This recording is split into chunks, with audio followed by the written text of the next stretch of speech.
Please take your seats. The meeting is about to begin. Please stand by. We are going on air in 5, 4, 3, 2, 1. Good morning, everybody. Welcome to the first Finance Economic Resiliency Committee meeting of this new commission. I am absolutely honored to be joined by my esteemed colleagues and city staff. Thank you, Madam Vice Chair, as well. Honored to be serving with you all, and I think we've all been doing an incredible job for our community, the residents. Look forward to continuing that here at the Finance Committee. Thank you for the staff dedicating their time here. So let's get started. Commissioner Dominguez, I think we're going to kick off. Oh, Rick. Yes, I just need to advise everyone that today's meeting of the Finance and Economic Resiliency Committee has been scheduled in a hybrid format, with a quorum of the committee physically present and remaining members, staff, and members of the public appearing either in person or virtually via Zoom. In order to participate in today's meeting virtually, members of the public may dial 1-888-475-4499 toll-free and enter the webinar ID, which is 863-6059-5462#. Or log into the Zoom app and enter the webinar ID, which again is 863-6059-5462. Any individual wishing to speak on an item must click the raised hand icon, and if they are using the Zoom app, or dial *9 if you are participating by phone. Chair? Yes. I just have a few announcements. We have a few time certains to announce. Item number 4 on the Barclay is at 11 a.m. time certain. Item number 6 on the fee waiver at the Convention Center is at 12 p.m. time certain. Number 7 on Sister Cities is at 10:30 time certain. Number 10 on Home Base BTRs is also at 10:30 time certain. And the number 14, discuss the Miami Beach Music Festival, is a 1 p.m. time certain. There are no deferrals. Thank you. Excellent. So why don't we get started? Commissioner Dominguez, we would like to hear items 7 and 10. Why don't we have you kick off here? Thank you so much. We can start with the Sister Cities item. And so this item passed on first reading with a referral to the Finance Department. And second reading will be at the next commission meeting. And it's basically for the city to run the Sister Cities program. We currently allocate $25,000 for this program. And in the transition back over, I've worked really closely with Raquel Williams and her team. And Raquel, if you could share some of the things that we've discussed and potential finances for consideration in 2025. Sure. Good morning, Honorable Chair and Commissioners. Raquel Williams, Assistant City Manager. As Commissioner Dominguez stated, we have been collaborating with the Commissioner and with the existing Sister Cities Committee. At first reading, the item recommended that the Sister Cities program be facilitated with the support of the Office of the Mayor and City Commission. However, post first reading, the administration has been in discussions with the sponsor, and there is a desire to have the program, for purposes of longevity and continuity, for it to be managed and operated through the Economic Development Department under the city administration. So on December 13th, it was heard at first reading and referred here to Finance. We anticipate that for second reading, that would be one of the primary changes to the ordinance, meaning the oversight and the staff support of the program. Based on city staff recollection of the resources needed for management and operation of the Sister Cities program when it was formerly with the Mayor and Commission's office, we recommend that in fiscal year 25, potentially at mid-year, in hopes of accommodating all of the economic development staffing needs for existing programs. In order to accommodate the Sister Cities program, we believe that as of right now in fiscal year 2024, it can be absorbed, but in fiscal year 2025, we would recommend a part-time position at mid-year to assist with not only Sister Cities, but with covering all of the economic development functions. In addition, the existing budget for the Sister Cities program is $25,000. The sister cities that we do have, there are about 11 of them. All of them have not been equally as active. Similarly, our city commission has not been fully engaged, and we believe that as the program continues to develop under the administration, we anticipate that there will be more activity, there will be more engagement, and there may be more costs. So we are recommending a $15,000 increase to the $25,000 budget for a total of $40,000 for fiscal year 2025. Thank you. You covered it. Do any of my colleagues have anything to share? Good morning. Commissioner Bob. Good morning, everybody. Raquel, thank you very much for breaking that down. I had the privilege of going to Cozumel a couple of weeks ago. My older daughter has been living in Mexico, and I just tied the trip onto a visit to her. I know that a lot of people think that the Sister Cities is a giant boondoggle and nothing more than a junket for people to get frequent flyer miles.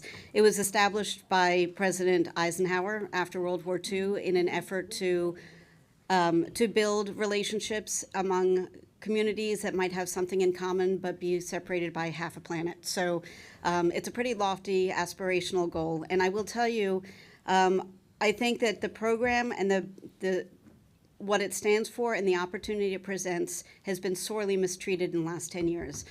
We have a mayor who came in several administrations ago and was so unhappy with the fact that the predecessor, thank you so much, his predecessor had been a big advocate for the program, that 50 years of Sister Cities documentation and memorabilia and records are missing in action. Nobody's been able to find them. The belief, very strong belief, is that they were discarded, not stored, but discarded, which is a whole different conversation, but leaves us in the situation of trying to recreate something and make a case for something without the supporting documentations. In this case, in the Cozumel case, people might think, well, Cozumel, what's the big deal? But Lucy Delgado, and who, I'm sorry I missed the commission meeting, but my colleague, Kristen Rosen-Gonzalez, I'm sure mentioned her a few times. Lucy Delgado is a powerhouse of a woman who happens to have 20 years plus of history of the Sister Cities in binders. And so we can recreate that. But what she was able to show us and what we witnessed together was the depth of this relationship, the history, the fact that we had entire delegations from the city of Miami Beach, including mayors and multiple commissioners coming down, people from the business community, people from the hospitality community, to learn from cities and to share what we can offer to them. So Cozumel is a great example because it is a beach town that is dependent on tourism, 100% dependent on tourism, to make ends meet. It is a dive town, so it doesn't have the same party atmosphere that Cancun does, for instance. But when we were there for the 150th anniversary of the Carnival, which is no mean feat, and was a pretty awesome party for 3 days. The next morning, after each night of confetti being thrown and floats and people out carousing and having a great time, the streets were whistle clean. It was a family-oriented event. So there were people who were coming in to travel that were 3 or 4 generations of families. Their parents had taken them, so now they were there with their adult kids and their grandchildren. It's always surprising, and something I believe in strongly and ran on, that when you look further afield than the Tri-County area, you can find all kinds of good things to learn and incorporate. And I am 1,000% supportive of doing what we need to do to reinstate this program in City Hall and give it the attention it deserves. Cozumel is one example. We have a delegation coming in from Japan. We have 2 cities in Brazil, a city in Portugal, a city in France, a city in Odessa. I think we have 13 sister cities in all. And if each one of them, if each exchange is as fruitful as this small trip to Cozumel, then we will be the better for it. It's a small investment for a huge benefit. And by the way, we are able to do things for and with the sister cities, cultural exchanges, student exchanges. We have equipment that no longer meets our needs, but could be fantastic for other cities in other parts of the world. So yes, yes, and more yes on this is my view. I appreciate that, Commissioner. It sounds like an enlightening experience, and you're all going to bring back some tidbits to share with our city. Question for Raquel. So essentially the financial ask here is an increase of $15,000 for the annual budget going forward, and then also a part-time position within the Economic Development Department? Yes, that is Okay. the financial And impact. Raquel, what do you have open recs within the Economic Development Department you're looking to fill now? We do currently have an Office Associate 5 position that is vacant that we're looking to fill, yes. Okay, and what level would that be? An Office Associate 5, I think our lowest level Office Associate is Office Associate 3 position. The 5 position is the highest of the Office Associate positions. Yes. Okay, so what I would ask, I'm not saying no, we can't go out and hire part-time, but as we're filling that rec and responsibilities could shift within the Economic Development Department, I think, one thing that we need to really start focusing on, especially from a financial aspect, is, we look at our city budget approaching $1 billion, and especially all the employees and manpower, to the extent that we're able to bring on somebody for a broader economic development role. And these responsibilities would be able to be rolled up within that position. I think that's the first opportunity that we should look to seize, whether it lie with that specific person, or if some of the current employees, their plate becomes a little more free because of the new position that's hired. We should look to capitalize on that. It's not a showstopper, but I would just ask if you would keep an open mind on that. We certainly will. We anticipate that the position that we're filling right now is for existing needs. We also anticipate that our department could absorb the Sister Cities program in its current state. What we do know, based on the work that we've been doing over the past couple of weeks and the level of interest and engagement, is that the Sister Cities program function is likely to surpass the current resource that we have and that we are planning for the current fiscal year and going forward, which is why the ask is for mid-year for part-time in fiscal year 2025. Okay. But we will certainly take a look at that, and we think we can absorb it now, but if it were to become a more robust program, which we can see that it will be, and we would want it to be as well, we will need additional resource. The administration would also have a work plan and deliverables and goals associated with the program so that we could measure productivity and have some accountability tied to the Sister Cities program. Again, this would potentially happen through the budget process for fiscal year 2025. We are likewise asking for an open mind as to that part-time position in mid-year fiscal year 25. Okay. Mr. Mayor?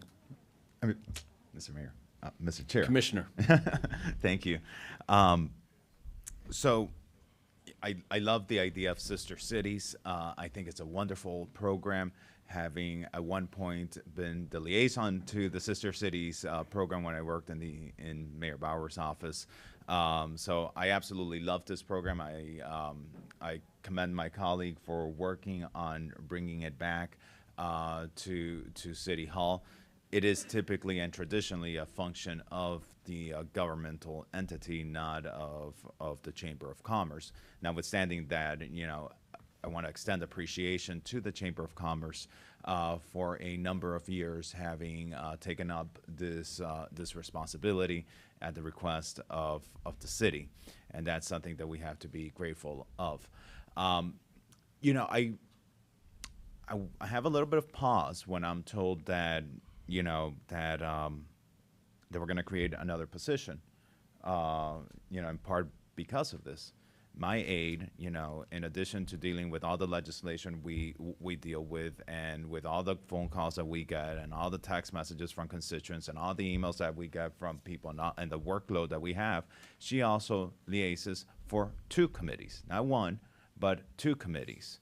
And that means dealing with, a committee of 21 people in the Commission for Women, of about 7 people on the LGBTQ advisory committee, with no added extra compensation, and it's extra work that she has voluntarily taken up. And I don't thank Monica enough for the incredible work that she does day in and day out. But I'm really so grateful to my aide. Yay, Monica. But having said that, I can't say create another position when my office is overworked. And so I do not support today at all supporting any conversation about creating any extra positions when I've been asking for a long time for more staff in my office so that we can better serve the needs of the residents and the taxpayers of the city of Miami Beach who elect us to respond to their needs. And perhaps we could have this conversation about the additional position for the Sister Cities program, together with the conversation also of additional staff for the offices of the mayor and commission, who also liaise to several boards and committees. And Commissioner, thank you for those comments. I think that's kind of initially, without seeing a full-blown analysis of the roles, responsibilities, and time commitments that this position would essentially entail. I think that's where I'm landing. My aide is amazing as well. Louis, I'll volunteer some of your time to help with the Sister Cities program. We didn't talk about that prior, but I think we'll all be happy to do that. This is an all-hands-on-deck effort, unless we come back and say, you know what, this position is going to have an ironclad 15, 20 hours per week. I'm hesitant adding a recurring additional staff with taxpayer money for something that we don't have a defined estimate or timeline. Now, to the extent that this role grows and moves past, we expand the Sister Cities program, and it moves past being able to efficiently allocate the roles and responsibilities with the resources we have. That's a conversation that we can certainly entertain and discuss. I'd be happy if we move forward with the increased budgetary requirement, but adding a, whether it be even part-time specified staff for this, I'm a bit hesitant today. Yeah, please. I agree with both of you. In the past, you have a committee, and those members of the committee each represent a city. So somebody like Lucy Delgado, for example, with Cozumel, not only organizes the trip to Cozumel, but if somebody from Cozumel comes, takes on the responsibility of that city. So I think the idea here is to have a liaison and to have a budget, but the committee members are empowered, and they do work. They reach out to the chamber. They reach out to all of our different governmental entities, and they make it happen. So I think the idea is to just get a liaison and have the committee members do the work, which is why they are appointed to the sister cities in the first place. But that begs a different question, because now that we've brought it back, is it a committee, because it's a committee of our residents, is it a committee that we each appoint somebody to, or is it, as it was before, is it a mayor's committee and he appoints all of the members? So that is, I think that's very important too. Yeah, Mr. Chair? Yeah, Oh. please. To appoint 2 people, you know? Right, so the intent is to have each committee member, each commissioner appoint a committee member. And the discussion for today is to increase the budget by $15,000 for 2024. The extra staff, that's something for our retreats. That's not something up for discussion today. We can discuss it during our budget retreats in May, June, July. But what's on the discussion for today is the increase in budget for 2024 and the committee itself. So, Okay. Commissioner, would you like to make a motion to move forward? And before you do that, I'll just say, if there's other staff out there that's sitting here watching this, whether it be in the Economic Development Department or other areas of the city, we have 2,600 employees. If you are ambitious and say, you know what, that seems like a really, really cool initiative to get involved in, I have some extra room on my plate, I encourage you to, those are the types of proactive measures that we want to see from our staff. Wait, can I say one more thing? Because we're in Sunshine right now, so I can mention it. Absolutely, I'm on board for the increase in budget, and I'm so happy that it's coming back, and you have my support. And actually, I'd like to be a co-sponsor on that item if I'm not already. I don't. So I would like to co-sponsor it. I think it should be 2. We each appoint 2 members, and let me explain why. Because there's 4. How many cities do we have? 12. So You want to make sure that there's at least a representation for one person to be the point person on each city. So that, for example, one person, represent, and that way, because if each person represents a couple cities, unless you wanted each person on the committee to represent, 2 cities, but that might be a lot of work. Mr. Chair. So, yeah, I think that's a great idea if the body feels that having two appointees would work best. I would also like to ensure that the chamber gets a seat at the table, because while they managed it for the last 3 years, they took on the responsibility. They didn't ask for it. It was handed to them, and they did a great job. We're here now because we all feel that it's better to have it on the city side, but I am grateful to the chamber, and would like for them to be involved. So, sorry. So that would make 15 members, because we're doing this on second reading, right? We can't change anything now. I guess we can amend it. Through the chair, Commissioner Dominguez, I recall that in our Sunshine meeting that Commissioner Bott also participated in, that there was discussion of potential participation by a few commissioners to participate in the initial years on the committee. Just for the edification of everyone, there are about 6 members of the committee right now that are currently active and engaged. And so recruitment of those additional members would potentially take some time to get all the members together that are being contemplated at this time. But I did want to remind you of that discussion where 2 commissioners may be a part of the committee. Yeah, let's move on. We can talk about the composition. Okay. Well, I just want to just put a suggestion, because I believe we have 10 sister cities, and perhaps, we're 6 commissioners. So maybe the commission, each commissioner appoints one. In the past, the mayor used to do all the appointments, so instead of the mayor doing all the appointments, the mayor does 4, so that it's people appointed by the mayor and commission who liaise with each one of the cities, and then have, as the sponsor of the item, Commissioner Dominguez suggested, have a representative from the Chamber of Commerce, which would bring the number of members up to 11, so that we have an odd, so that it's not an even number body. So that's just, just for consideration. That's Yeah, good too. Whatever let's works. Okay. stick with the financial aspects here, right? We could talk about the composition and other matters. Madam Commissioner, I think you have interest in maybe moving this forward with the $15,000 budget enhancement. Thank you, Mr. Chair. Yes, I do. And if I may, we do have 13 sister cities Oh, confirming. it's 13? Yeah. Oh, Mr. Chair, I have somebody with a hand up. I'm not sure if you're taking any comment. It's Daniel Geraldo from the Miami Design Preservation League. On this item? His hand is raised. Okay. Let's keep it concise, because I think we're moving on here, but absent some compelling reason why we wouldn't move on, let's wrap these comments up quick. So we're going to allow him to speak? Did you say? Yes. Okay. PJ, or Thank you. Thank you, commissioners. Daniel Serrato with the Miami Design Preservation League. Just wanted to offer that, we would love to be a part of the process. I know just when I started as a volunteer back when Matty Bauer was mayor, we weren't included in any sister cities. It wasn't until Gelber was in office, I think, for the first time, we got an invite to an event. And when I was there, folks were asking, like, why aren't there visits to the Art Deco district, the Art Deco museum, the walking tours? And I just think now with all this going on in Tallahassee, I really hope we could include us and the other arts and culture groups that really help define the city. So looking forward to this new era for sister cities, and thanks for all that you're doing. Thank you. Commissioner Dominguez, I believe you've made a motion. Do we have a second on that? I'll second it. Chair, if I may, I'm sorry, Rick will chime in here. The commissioner isn't a member of the committee. The motion should be made by the committee. If I could help to summarize and facilitate, as I often do, my role is it appears that the committee may be recommending this return to commission with on a positive affirmation of bringing the sister cities in-house and endorsing to make this a budget priority during the 25 budget process to increase the allocation to $40,000. Yes, that is correct. I'll make that motion. Do we have a second? Yes.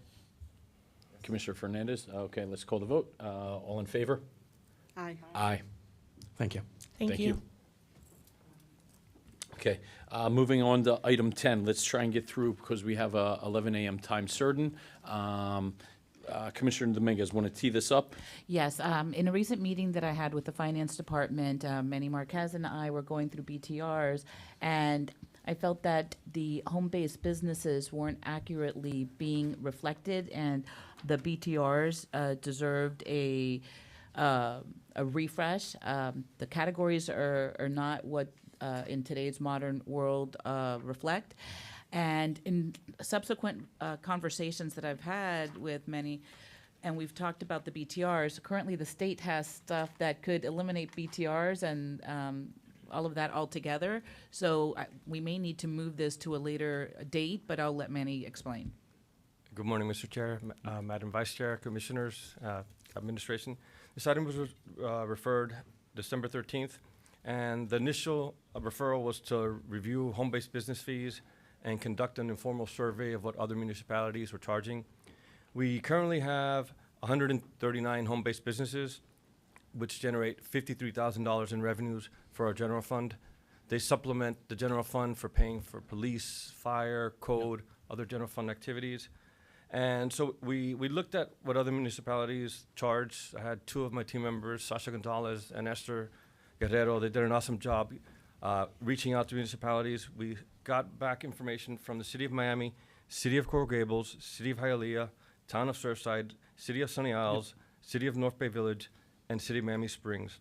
And there's a table in your memo, and there's also a graph, and I think the graph paints a better picture. Manny, just quickly, what do we charge versus what would be the consensus we or are, average? amongst the cities surveyed, we were the highest. We charge an average home-based business $372 versus City of Coral Gables $228, City of Miami $135. And that was the next highest, Coral Gables? Next highest was Coral Gables. So even if we went there, I'm just looking at the quick financial impact. If we went from 372 to 228, we're collecting revenues of 53,000. Our the revenues that we would collect if the BTRs remained exactly the same would be about $35,000 to $37,000. Minimal impact, and I think this would be something where we certainly don't want to stand out as being the most cost prohibitive BTR issuer in the state. Commissioner Bott. So the world has changed. I don't know when, Manny, I don't know if you know when the schedule was put together originally, but the world has certainly changed since 2020. More people have home offices, home businesses, so that, we want to make this a welcoming city for all kinds of business. My concern is a little bit tangential to this, which is the number of businesses operating out of homes that aren't accounted for. For instance, I lived on Parkview Island, and two people 2 doors down from me were running an illegal jet ski operation. And when code came to see why they had 7 jet skis tied up, they were told, oh, we actually work with the City of Miami Beach. We store them when they get towed for being illegal operators, which was, I give them full marks for creativity. But that is, an egregious example of a home-based business that isn't accounted for. In cleaning this up, so in addition to possibly modifying so that we're in line with Coral Gables at least, and looking at what the categories are to see if there are things that are now obsolete or things that we're not capturing at all. How do we enhance the compliance of the requirement for people to be paying their fair share of their taxes? Is there already something in the works or some process, or is it reliant on, hi, I'm starting my own business, I'm coming to you to pay a BTR? That's pretty much on the honor system. Home-based businesses coming forward. We had a jump in home-based businesses applying during COVID because they wanted financial help from the federal government, grants. So we had a big spike. Before that, the number was very low. I think it's on an honor system. We could research, Google or somehow try to research Sunbiz addresses. We rely heavily on code. There are hammer on the streets per se to find businesses that are operating without a business tax receipt. I think it is not an unwarranted thing. We're not trying to be onerous or punitive. I would venture to guess that most people have no clue that they need to have a home-based business tax receipt and go through the process. So When you do a Google Maps search for dry cleaners or whatever, you see all kinds of local businesses pop up in all kinds of unexpected places. So I think it might be an educational outreach. Hey, we see you're operating a business. We're thrilled. We're here to support you as the City of Miami Beach. As part of being a business owner and operator in the City of Miami Beach, the first step is filing your BTR, and this is how you do it. And here's 6 months or 3 months or whatever to comply. We do that already. We go knocking on doors and giving out flyers with packages, our website information, advising businesses if they don't have a BTR, that you need to get a BTR. Manny, my unofficial goal to you, we're going to cut these BTR fees perhaps by 38%. Let's see if we can keep that revenue that we get in, $53,000 consistent. We do that by expanding the net. So, Yep. This is not going to be part of your official, goals and responsibilities for the year, but it'd be really cool if you came back next year and said we cut our BTR fees by 38%, but the amount of revenue we generated remained consistent because we widened our net. Commissioner, I'll leave this in your court if you want to essentially defer this or keep this to the equivalent. No, we'll keep it. I'm very happy if you make that motion, and I give my commitment that I will work with Manny and the finance team on the categories and bring it back sometime in the future with an update. Okay, so Rick, what is the process for this? Open and continued? We use the to just to retain. So if the request is to be retained, you could either assign a specific meeting for it to come back, or at the sponsor's direction along with staff. So if you have a specific month, or if you just want to say to be retained and return it at an appropriate time based on. But we could leave it up to the sponsor. May is good, I think. Okay, so we'll bring it back in May. Perfect. Okay, we'll show that. Thank you. Thank you, Manny. We have an 11 a.m. time certain. Are all teams to hear the Barkley here and present and ready? All right, let's get to this.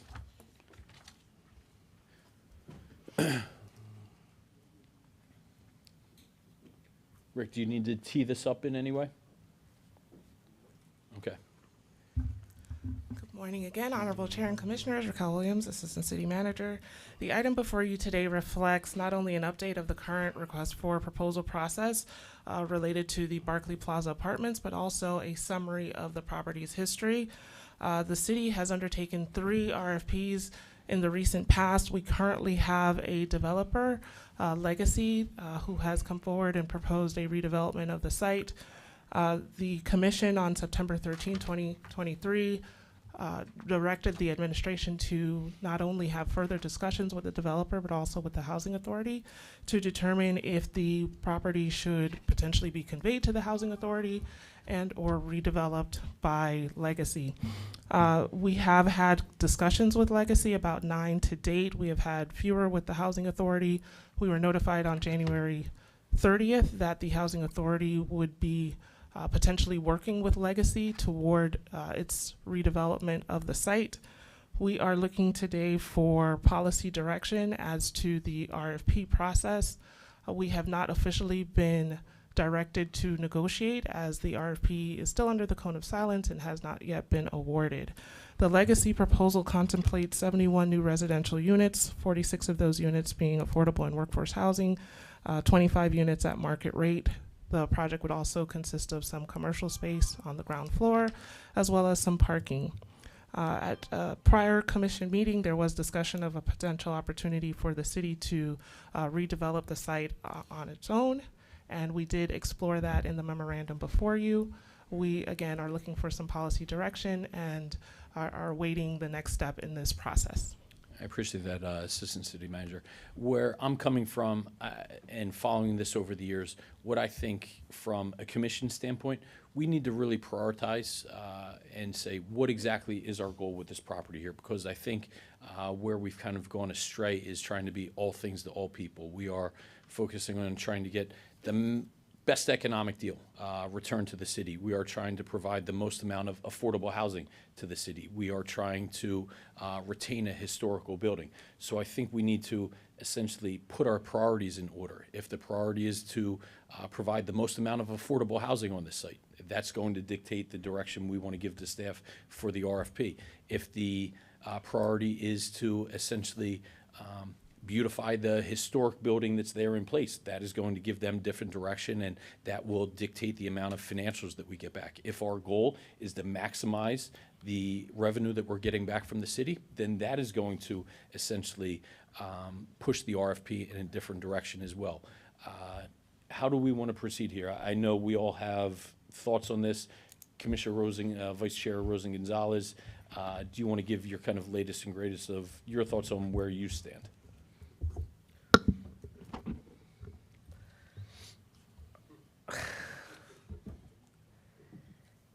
So, look, if we were to take this property right now and put it on the MLS, we could probably generate anywhere between $7 and $10 million in a quick sale and buy properties that are move-in ready and probably own anywhere between 15 to 25 units, if we wanted to. Or we could work with Mr. Peoples, who's offering $343,000 entry, plus $50,000 a month.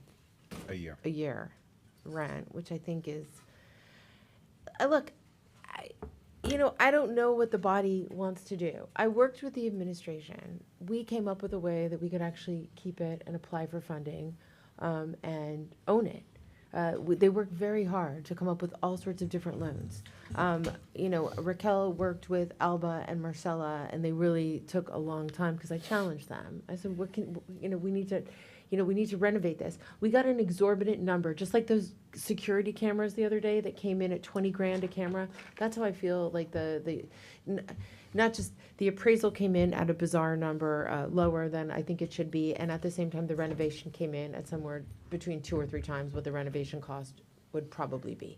That said, the city has a pathway to ownership if you guys want. How much do I have left in me to fight these things? I watched us purchase the property for $7 million. Okay, I watched us lay out $7 million. So if we think that paying $7 million is, we buy $7 million and we sell at $343,000. If you guys think that that's smart financially, then I'll go with it. Am I going to take this on as my own personal battle? No, I even told Don Peebles Jr. that I'm tired of the battle. So if this is something that you guys would like to give to him, and you believe in him, this is a tremendous economic opportunity that Donahue Peebles Jr. the third is going to get. I can't. We're giving you a property next to the convention center, and if that's what this body wants to do, then it would be interesting to see. I mean, there's pathways. You put it on the MLS, we'll get several million we can reinvest and buy housing that's already ready. You give it to Donahue Peebles Jr. You have the option also of the city staff, which came up, worked very hard to show you guys how they can come up with the funds, federal funds. By the way, we can issue a revenue bond at the same time, and this revenue bond that we would issue would cover the accounting costs. So, I mean, look, it is what it is. Yeah, and how I see this, I don't see this as a fight or mutually exclusive, or we're not giving things away.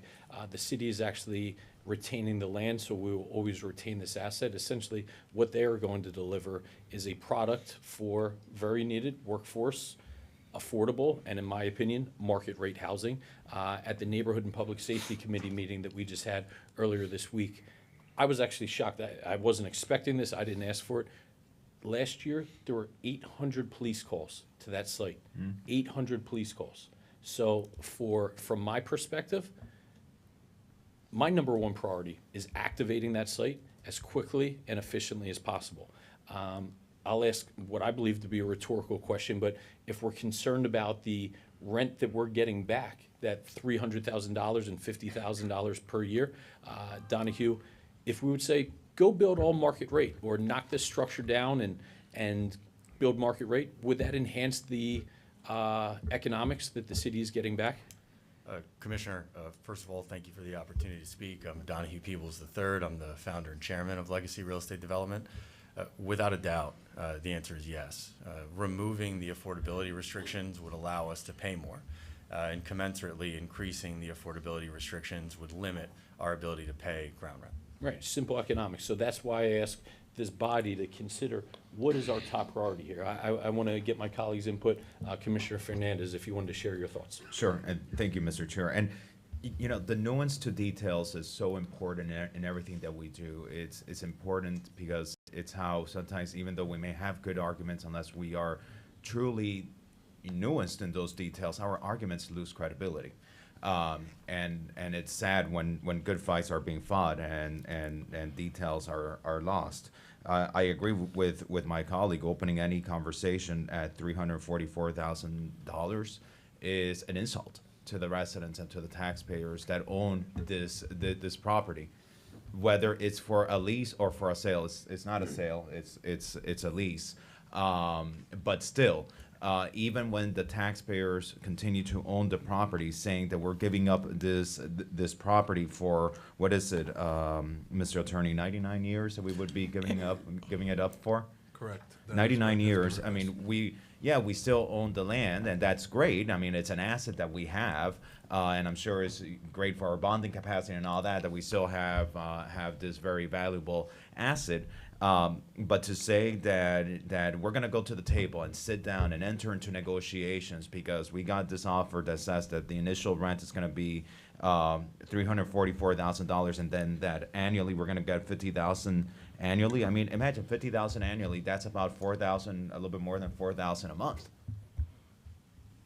for prime commercial real estate across from the Miami Beach Convention Center.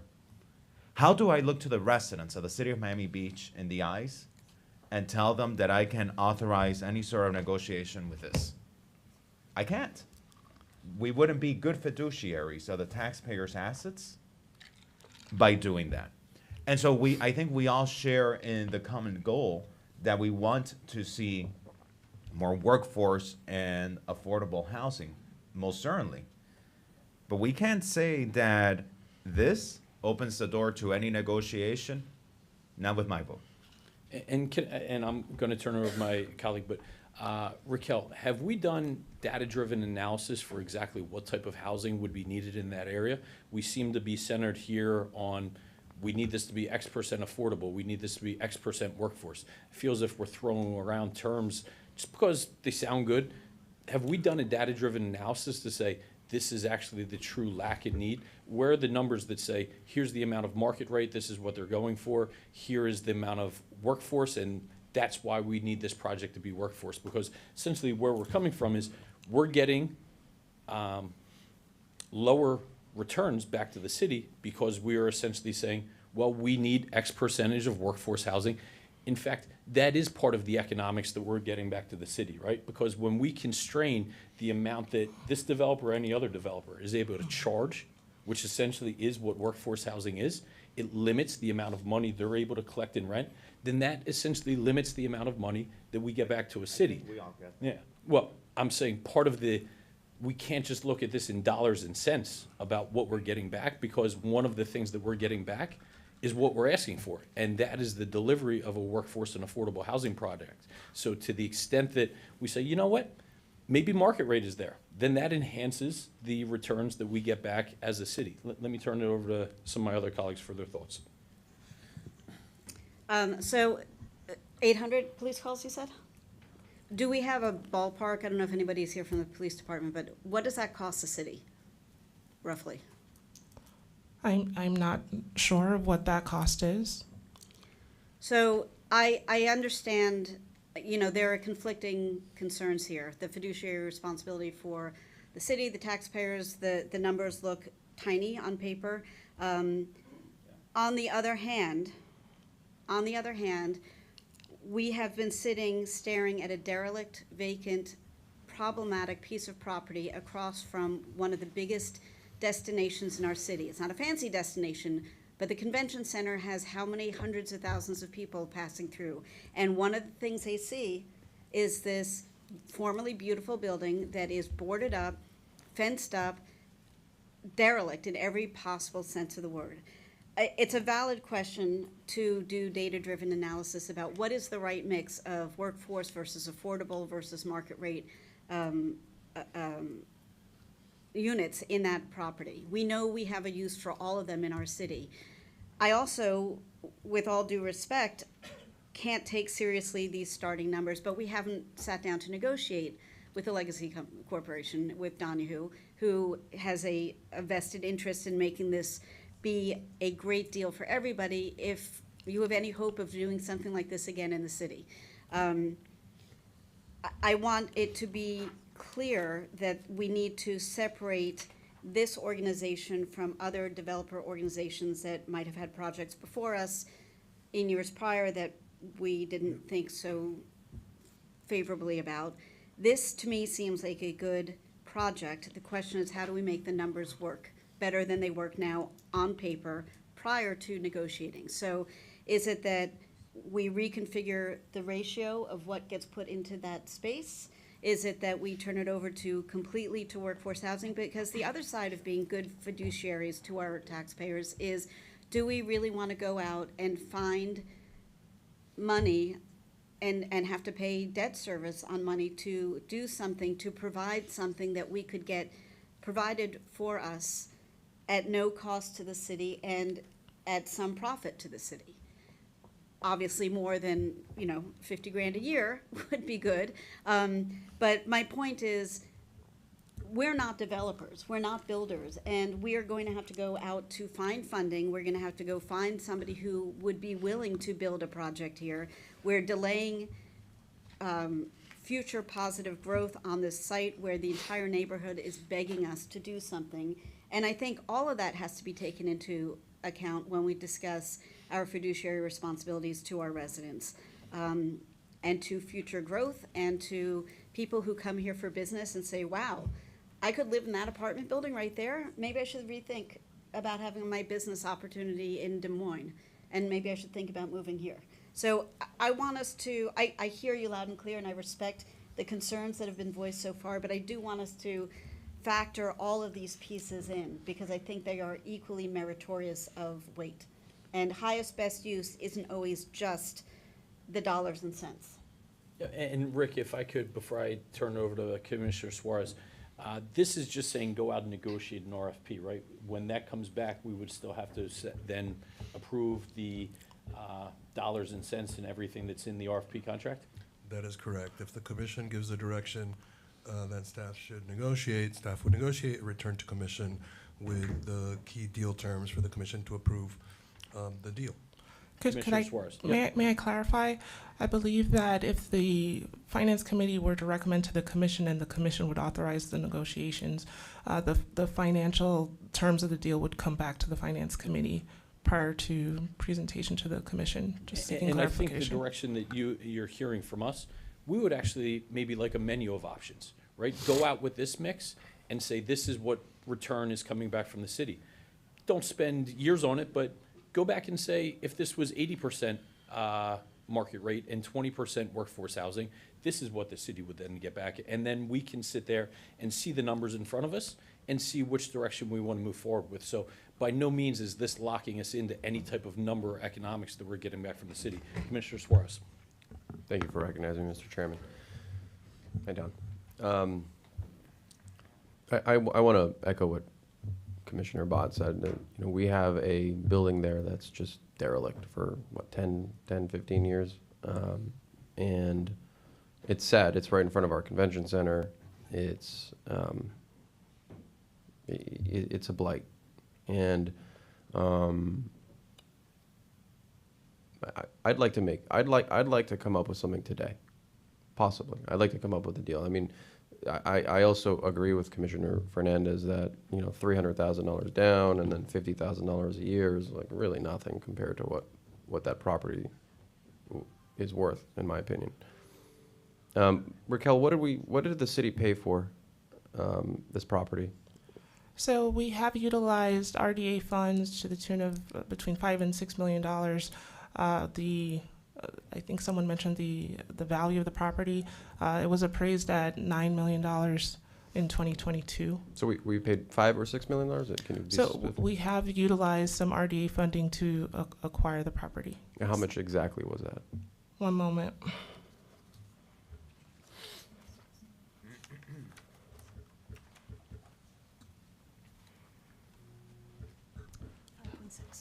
5.6. 5.6. Okay. Through the chair. Don, I think the sentiment is we just don't feel like we're getting a good deal.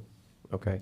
I think you would have a much easier hill to climb if you can pay off that 5.6 million. You know, maybe it doesn't have to be in a one lump sum. Maybe over the course of 5 years.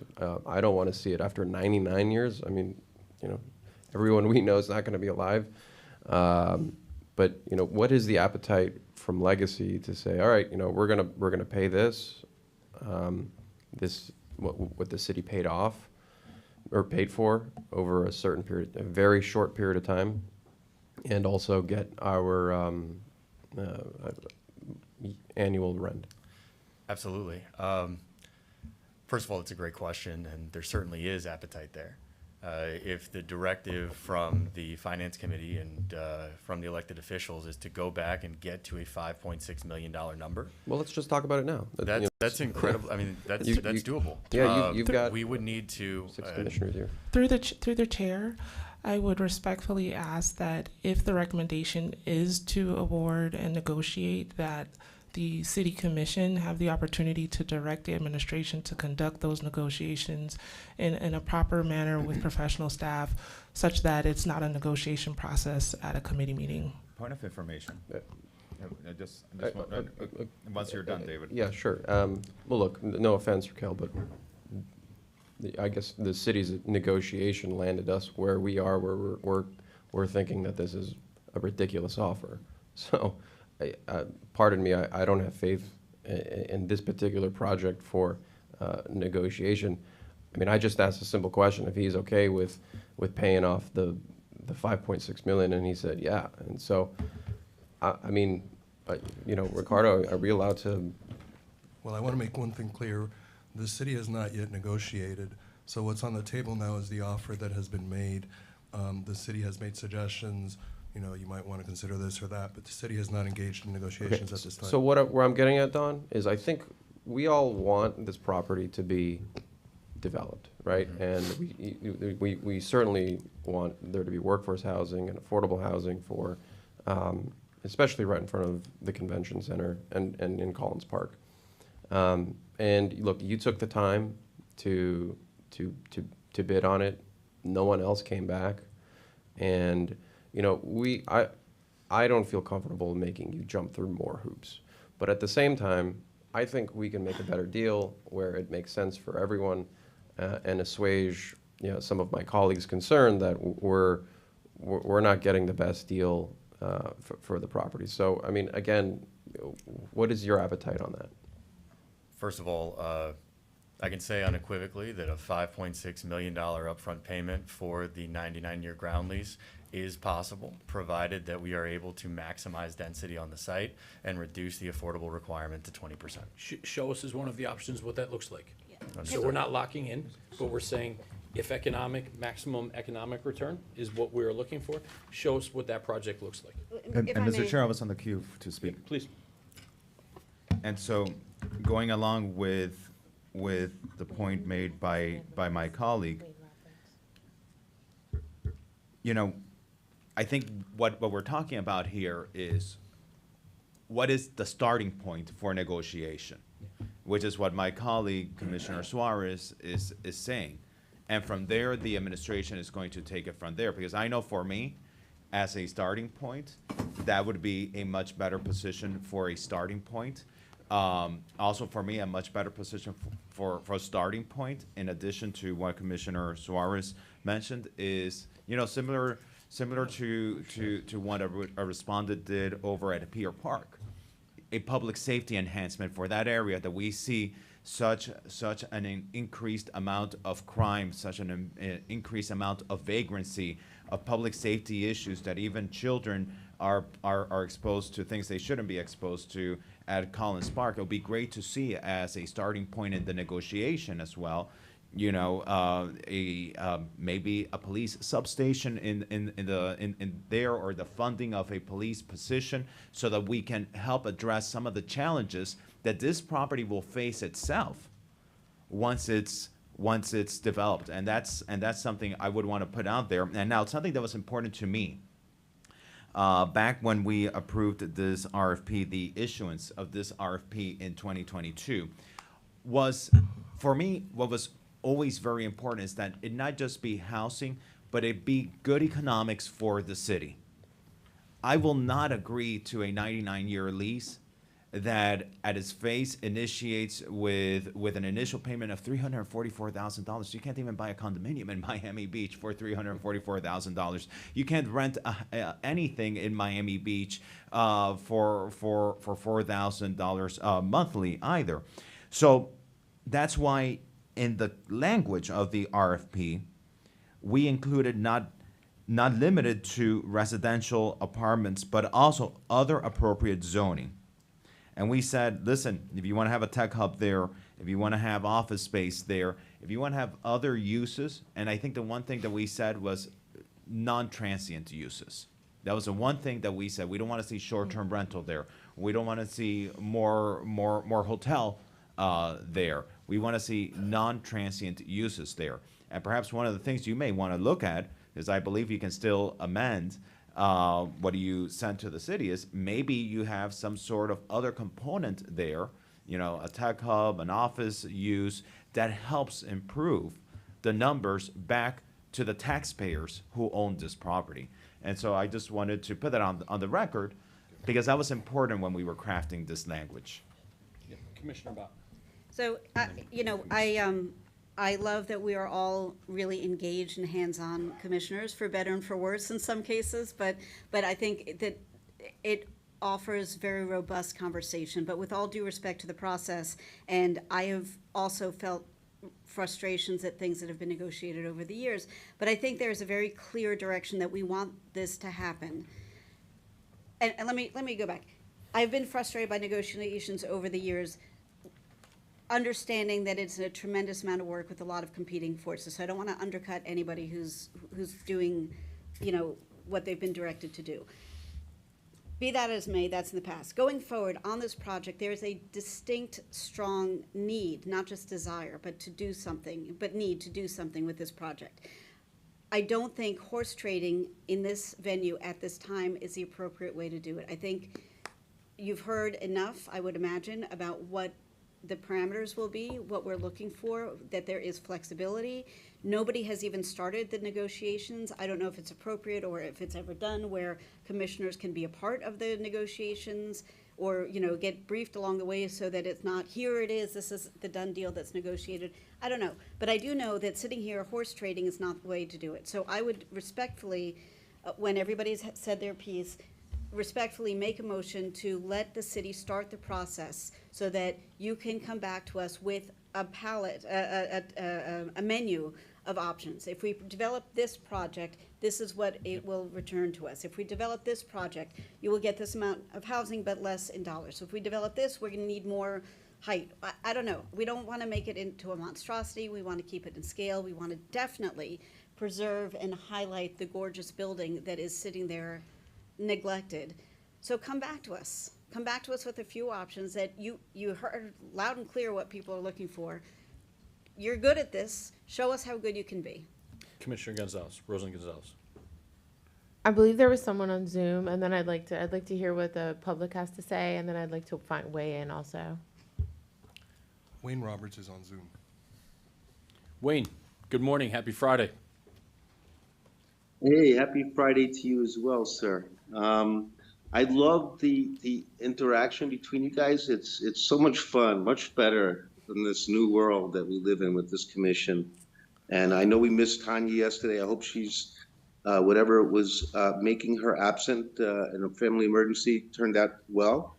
I love her, and my heart is with her.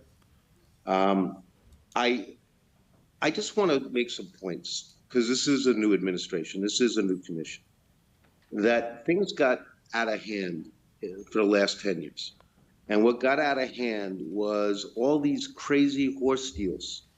And it made developers lower their price because they have to go through all these hoops and whistles and modifications. And instead of doing the legwork that's necessary to make the outcome successful for the city and the developer and the residents. And so, like 99-year leases, that's a new thing.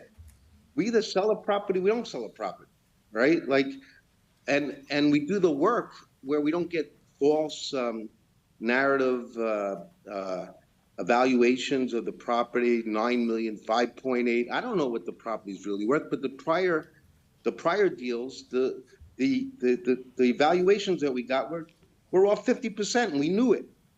And we gotta work with real facts, where the developers trust us, that we're not stupid, and that we don't delay them years, and that the data is correct, and that we look at all the options up front in an effective way.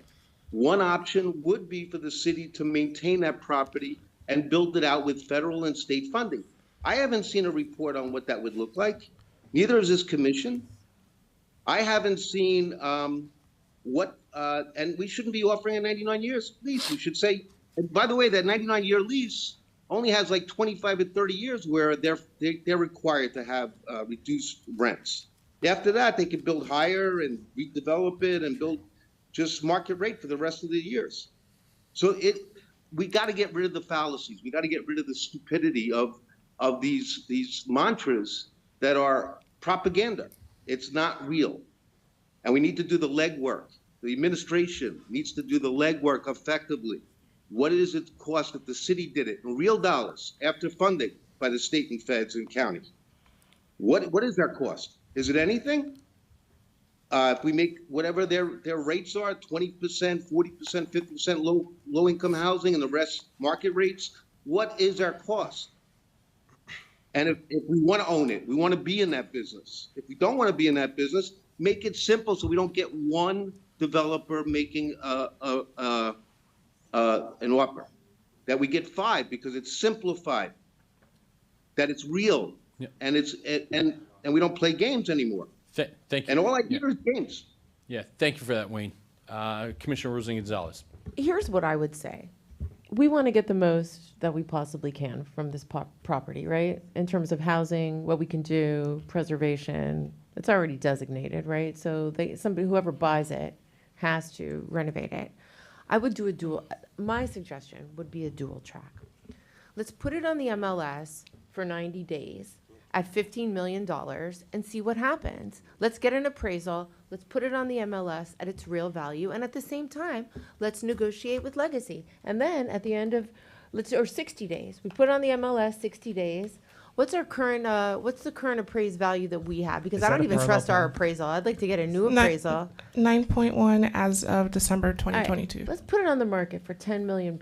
Listen, see what we get, okay?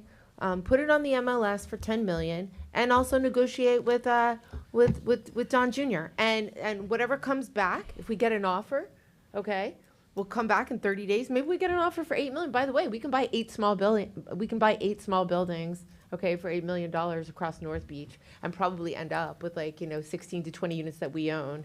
There's no 99-year lease. I mean, all I'm saying is that I want to get the best deal. I want to get the best bang for our buck. And so let's put him in, let's go to the open market, is what I'm saying. That way we either do a clean sell and we get we get a windfall of cash. And by the way, it doesn't cost us anything to list it on the MLS. It costs you $0. So let me ask this so question. Yeah. Let's do a listing. Let's have Don also come back. Maybe you come back with something that is so great that is better than whatever we get in real dollars. But I think that as fiduciaries, okay, and especially Commissioner Magazine, somebody like you who understands finance, you would understand that, selling an asset, purchasing an asset for $7 million. And I understand that there's an economic quantification of building this type of housing. But I mean, why not? There's no reason why we shouldn't at this juncture. And one of the benefits that we get back is the historic renovation of this. Donahue, I'll ask you because you're an expert in this, and I like to stay in my own lane. The valuation in your, back of the envelope understanding, if that was an open and empty lot with no building on it, would the value be higher or lower than selling with that historically contributing building? Economically, the value would be higher without the historically contributing building. Now, obviously, there's subjective components to historic preservation that inure to the value of a neighborhood, but from a dollars and cents standpoint, the ability to develop the most efficient building and the most dense building corresponds directly with a lack of restrictions. And from an architectural standpoint, preservation of a historic structure is a restriction. Yeah, and it's my understanding the housing authority is going to be involved here. So actually, that's one of the benefits that maintaining the ownership of this land gets, is we actually get some say in this. We actually get to see what the mix of that workforce and affordable housing is going to be. If we want to maximize our returns, like we would on the MLS, let's see one of those options. Where I'm leaning, what I would like is essentially 3 different menu options that we would see here. One being the current mix of large percentage of workforce and affordable housing with sprinkled in market rate. That it was 5.6 million we purchased it for, Raquel? Yes, sir. I'd like to see what the project would look like if we essentially, within a short amount of time, as Commissioner Suarez represented, if we would receive half of that back and then get incremental cash flow each year. And then I'd like to see what type of project it would look like if we recovered that $5.6 million over, let's call it 5 years as well. Another thing that I would also like to see included is a termination option, possibly at 30 years and 60 years. How much it would cost the city of Miami Beach to come in and say, Legacy, we're actually buying you out. We are going to buy back this asset at year 30 and year 60. So yes, it's a 99-year lease, but we would actually retain a huge degree of flexibility of what we'd be able to do with that property. Commissioner Fernandez. And thank you, Mr. Chair. And what I'm inclined to support something like that because the city ends up owning the property. I can't support the parallel path that my colleague just proposed of putting on the MLS and selling it to someone, and then we don't know what ends up being the destiny of this historic site. I think the city got a good deal on it. We should buy and we should own and we should hold assets like this for as long as we can. But what I would like to see is everything you've just mentioned, including the participation of the housing authority in this, and the option for, as you mentioned, for the city to be able to buy out the lease, maybe at a 30-year point or at some point where financially would make sense. I would like to see these different options come back to the Finance Committee before we send a recommendation back to the City Commission. That would approve any sort of ability for the city to start negotiating, because I want to make sure that we start at a really strong point to the taxpayer, at a really strong, the best possible position for the taxpayer be our starting point. And so I would feel comfortable supporting your motion for as long as this still stays in committee for now. Yeah, and Commissioner Rosen-Gonzalez, I think over the years I've really seen what is near and dear to your heart, that's maintaining city assets. And I think this gives us the flexibility to look at the different things that come back to us and say, what is important to us? Is it getting the most amount of workforce and affordable housing there? Then here's the option, here's the economics with it. Or if it's getting the best deal back while we're still maintaining ownership, that's going to be one of the options that we have there. Yeah. But it has to be clear, one of the bigger challenges that we have in this site is not just the issue of this site, but in general in this neighborhood, we have a public safety issue with vagrancy that we could start addressing with this agreement, because this property is going to be dealing with the issues of crime, of drugs, of homelessness that we deal with there already. And be great, in addition to the 5.6 that Commissioner Suarez mentioned, is that we start at a point where we also are maybe doing some sort of enhancement to a public safety position for this area as part of whatever comes back to us for consideration. Commissioner Bob.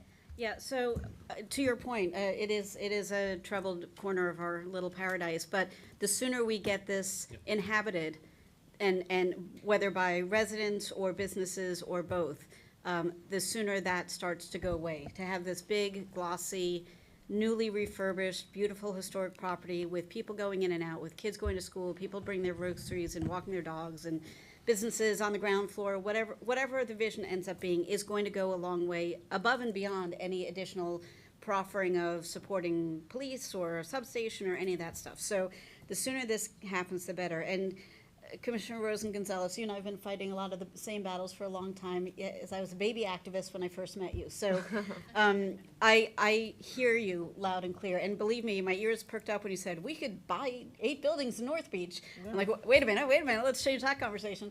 But at the end of the day, we just bought a property in North Beach to land bank, my new favorite term, because it is the right thing to do for the city. And when we had a different city manager, one of the things he inculcated in all of us who were involved was buy land. Do not sell land. And it is, the more land we own, the more control we have over what goes on that land. So I've been hearing from residents like, are you crazy? You just bought a house in North Beach for the city? I'm like, no, we just prevented a skyscraper from possibly going up on the ocean, right? So let's keep the land that we got at a pretty good price with a beautiful building on it that needs some TLC, and let us put it to you, Mr. Peebles, to come back with a menu of options to this committee. Make us want to do all 3 options. You know how to do this. You're really good at this. Dazzle us. And with that, I will, unless anybody has any comments, I would make the motion. Second. Okay then. Come back here, though. Mr. Chair, we have a couple of hands. I don't know if you have enough time to. Let's do a minute each. Okay, we have Mr. Matthew Goltanoff. Matthew, happy Friday. Go ahead. Thank you as well, and thank you, Mr. Chair, for allowing public comment during the Finance Committee. I'm Matthew Goltanoff, and just want to be clear, I'm speaking on my own behalf in my personal capacity. One thing that I didn't hear enough, perhaps, is that we keep forgetting this will build dozens of much-needed housing in this city. And whatever can be done to do that as quickly as possible, as Commissioner Bott has mentioned, will make this not a vacant building, but one that's full of life and activity and will contribute to the community. So, if you look at how much it would cost the city to construct these versus how much it would cost a private developer. If a private developer builds these units, the cost to the city is 0. If the city builds it, it could be $20 or $30 million. So I hope we all don't lose, or you all don't lose sight of the dozens of new units that could come online at some point in the future. Thank you. Thank you, Mr. Thank you, Matthew. Goltanoff. And we also have Mr. Mojik Kagan. Moj, go ahead. Happy Friday. Hi, thank you all for the opportunity to speak. I am also speaking on my personal behalf as a resident of Miami Beach and a longtime advocate for keeping our assets and generating the best use possible. I encourage us to continue working with Legacy. I encourage us to continue keeping the Housing Authority involved to the greatest extent possible. Our Commissioner David Greff is there with our executive staff from the Housing Authority. And, thank you for considering doing the best thing possible for the owners of this asset, who are the residents of Miami Beach, as well as, getting the best use. Thank you so much, Moj. Thank you. Rick, anybody else? That's all for now. Okay, and I will say, echo, we're beating a dead horse, but expediency is of the utmost priority. And I went back, I watched the Finance Committee from a year and a half ago in preparation for some of these things. And we were all involved in the process of, it took, 3 years to move concrete barriers on Lincoln Road to simple flower pots. There are some things the government does well. Still learning them, I kid, but some things that the private sector does better. And redeveloping a workforce, affordable and market rate, historical structure for housing, I think is something the private sector, in tandem with our housing authority, probably is going to do more efficiently at return to our taxpayers than we will do as ourselves as government. Chair? Yes. If I can, I think there was a motion, if I could summarize and facilitate for even the comments. This is what I have as the notes. It'd be a recommendation to commission to authorize the administration to begin negotiations with the RFP bidder on the proposed. No, it's coming back over here. Right, I believe the motion is to ask Mr. Peebles to return with several options that will dazzle this committee, and then the committee will send its recommendation to the commission. So there's not for the administration That will be to included in the negotiate at all with No. the developer? Because the I- commission I- would have to give that Look, authorization. I think you know what we're looking for. And so, Then I withdraw my second. But then, once we get that menu back, Well, that's when the negotiations start. That's where we say, Right. this is the option we want to go to, administration go and fine tune. So essentially, we're looking for the three options, what that general premise would be, and then we send it to the administration if we to want the to say. commission. To It would go to the authorize. commission as a recommendation of this committee, and the commission would then authorize potentially the negotiation process. So if I can, then, so it's not a recommendation of the commission, it's direction to the bidder to return here with a menu of options, and the options I had written here was the current proposal, a proposal to return 2.8 million, which is 50%, 2.8 million over a short-term, proposal to return 5.6 million over approximately a 5-year term, and of those options, what a termination for convenience option at the 30-year and 60-year would cost on all three of those proposals? Well, I don't think we wanted to limit it to, I don't think we wanted to dictate what the proposals are. I think we had a very robust conversation about what we're looking for, things that are of concern to us, limitation, termination clauses, configuration to maximize return for you so that you can give the city better financial offerings, what the mix is going to be, and not proscribe from this conversation what those three proposals are. If I may, through the chair, I would recommend that as well, so that we're not leaving other things on the table. We don't want to focus on certain deal points and then lose sight of other deal points that could have an overall impact that isn't as favorable to the city. So, And this is just a starting point. Use so- those as loose guidelines. so come back at the next meeting, continue this item to the next meeting so that Mr. Peoples and Legacy as a respondent can come back with a new menu of options to dazzle the finance committee, so that then hopefully we can make a recommendation to the city commission directing the city administration to start negotiations. Yeah. Let's put it on the next meeting. Donahue, if that is not feasible, let us know in the interim. But I hate the slow turning wheels of government, so let's not let this get lost in the abyss. If 20 days from now you need more time and we need to defer it another month, let's do so, but let's keep it front and center. Absolutely. We can certainly get this done in a matter of weeks. We're excited about the opportunity, and certainly understand the myriad of directions that we want to proceed with.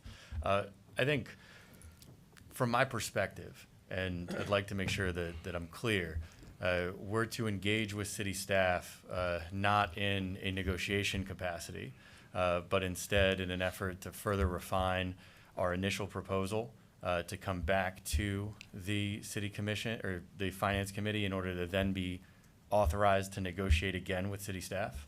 I just want to ask the city attorney. To me, the respondent engaging with city staff is synonymous with negotiation. I think the respondent, and correct me if I'm wrong, shouldn't the respondent be preparing an update to their response based on the feedback that they've received here before they start engaging with our staff? I would suggest that it could be helpful for the proposer to get some at least initial feedback from city staff. Is not essential if this committee doesn't want that to happen, but I think that it could help the process because you all did not address every single issue that is included in their proposal, and so city staff may be able to guide, certain areas without negotiating actively, but, What's the line between that and negotiating? You can provide input, and the developer could take the input or not. Yeah, I Commissioner Fernandez, I share that concern a little bit. And Mr. Peebles, my thought was you would come back with several different versions of what could go into that spot, as opposed to, here's my best final offer, right? So if we're gonna change the mix and we're gonna make it more market rate housing and less affordable and workforce, this is the thing. If we're gonna increase the business tenants that we could put into the space, here's what it looks like. If we're gonna, like I said, you've heard everything that we're looking for here. So I don't think it's coming back with a best option. It's, these are the three directions we could proceed with. Come back to this group, we would say, you know what, this looks like it makes the most sense based on the numbers and the vision for what would go in that space. Then we would authorize go to the commission to recommend authorizing, negotiating that vision. If I may, through the chair, I know we've spoken a lot about expediency, right? This has been a long process. We submitted the RFP 13 months ago now. We're excited to move forward. We're extraordinarily malleable with respect to every proposed alternative, whether it's market and affordable with a preponderance of market rate units, or whether it's affordable and market with a preponderance of affordable units, whether it's a tall building or a short one. We can navigate that and the economic consequences. What I'd ask is that the fetters with respect to discussion between all of us here be lifted through the authorization to negotiate, because this is an incredibly nuanced and bespoke process, and without the ability to walk through the finer details of each proposal and how certain decisions impact other second and third order conditions, we're not at a place where we feel as though we can move most expediently. Without the authorization to negotiate, we are extending the timeline by nature. And the Finance Committee would be able to receive many iterations and have subsequent discussions with respect to our incremental proposals as we navigate through the negotiation process. This is by no means a short process, but it's one where each incremental step requires sustained oversight from this governing body. But so, Mr. Chair, Yeah.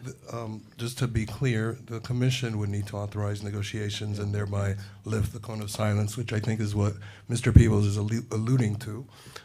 This committee cannot take that action. So would this work, Rick, if we would essentially authorize the quote-unquote negotiation of the RFP? But what that essentially means is that the developer is going to come back to us in 30 or perhaps 60 days with a menu of options. And then we essentially give finer direction, and that's when the administration really starts ironing out the nuances. You can't. You have to throw out this RFP. He already responded with a certain amount. You have to put out a new RFP at this point. You don't? They can No. amend the No. RFP. No, the So RFP. negotiate with him, but you're giving him this project right now without really knowing what No. you're getting, because But we- really we're rejecting the 343. We're saying no, no, no, but come back. Mr. Chair, I'm Come going to make back a with motion for 20%. deferral, to defer this item to next month, to allow the respondent to come back with terms that Commissioner Suarez has mentioned, things that Commissioner Bott has mentioned, things I've mentioned, things. We want to see something more attractive. I am not giving my vote to this today unless the taxpayers are properly given a fair initial rent payment and an annual guarantee that is fair to the value of this property, that we see what the other options are. I think we do a disservice to the negotiations, and we're going to ask our staff to make if we allow any negotiation to be recommended to the City Commission today. Let's see these better options. We've discussed it all. I think Mr. Peebles is an incredibly astute and wise businessman, and he's heard resoundingly clear from 6/7 of the City Commission that's present here today where our position is. I mean, that is some pretty great feedback. Let me ask you, Mr. Attorney, what type of guidance does staff provide to a respondent while solicitation is still on the street?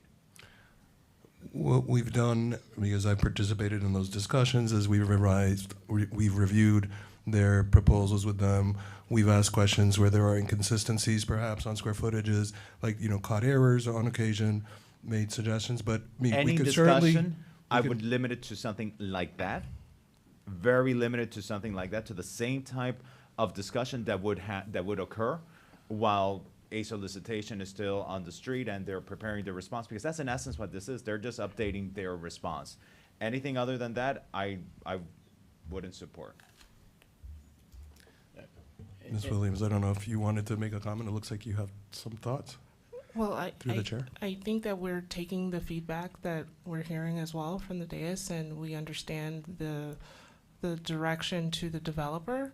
Note that in order for staff to properly evaluate what is being proposed by the developer, and in order to provide you with a memorandum with some level of analysis, there are questions that we may need to ask the developer. There are considerations that we would posed to the developer to ensure that the proposal that is being brought before you and the memorandum before you is inclusive of the administration's analysis. And I think if it's limited to that, I'm open to that. Yeah. Okay, so why don't we move forward in that? I will say, Donahue, if I had you as on my team, I'd finally be able to beat my 7-year-old in Scrabble. Those were some impressive verbiage you threw out there. But Jason, do you want to summarize what we're moving forward with? If I can, so there is no going to commission to recommend negotiating of a contract. This is just basically the item is being retained till next month, and the developer is to return to sharpen his pencil and to on the existing proposal plus any additional options he recommends. But there would be no interaction really at a substantive level with staff. It'd be more so advisory. And I believe also to include the buyback options at 30 and 60 years for the various proposals. I believe that We you don't want to put any in any caveats. prerequisites, but I think you've heard from me that that's something that I'd be looking for. To Tanya's point, we're not going to force you into a square peg into a round hole, but I think you've heard what is important to us up here and the different options that we'd like to see. And this is to return in March unless the proposer would reach out. I believe Vice Chair Rose Gonzalez is the sponsor on this item, so I guess it would go through the sponsor to approve a deferral if still needed. I don't think I'm the sponsor anymore. The sponsor on the original item from commission. Original item? Yeah. Do we need a sponsor? So if I withdraw it, it all goes away? I'll leave that to the attorney. I would like to withdraw my item. I want to start a new RFP. I want to go out. I want to give you the opportunity to really win this the right way, not with 343.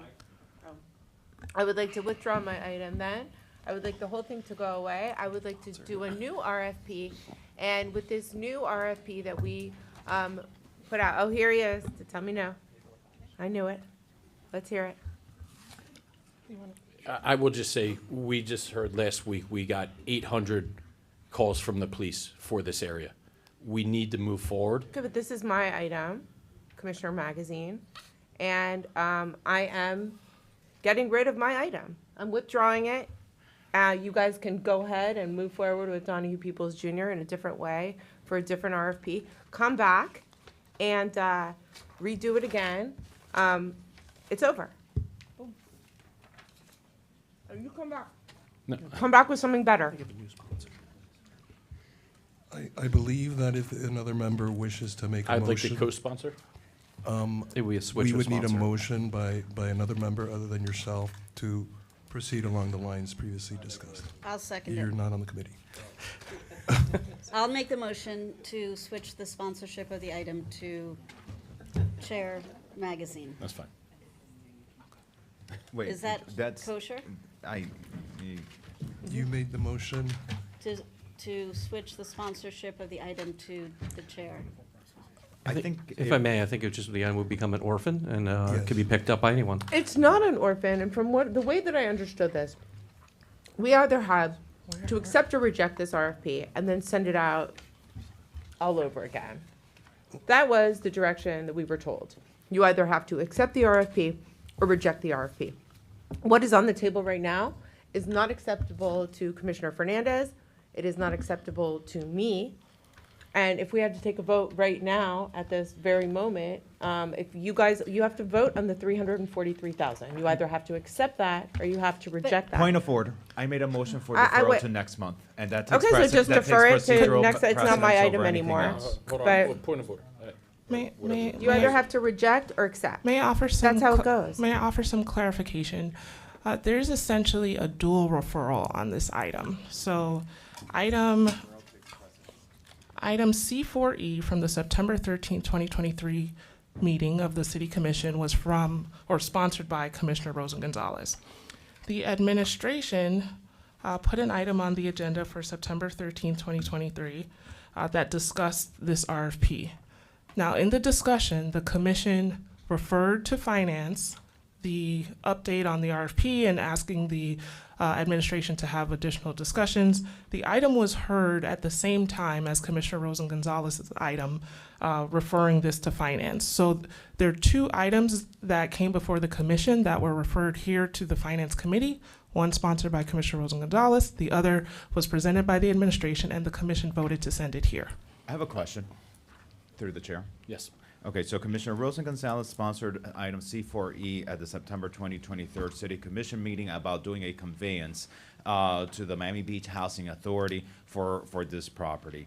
And then the discussions were held, and then at the same meeting, that September meeting, the administration had an item that was really an item from facilities management and from procurement on this. That is an item that any commission can pick up and sponsor as well. So Commissioner, Mr. Chair, for as much as you wanted to pick up an item to sponsor, you could probably assume sponsorship of the item that that the city administration referred in September 2023, which is a facilities and procurement item that spoke specifically about the redevelopment of the Barclays.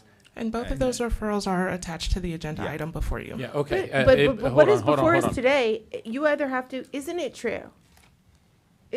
I would like to understand.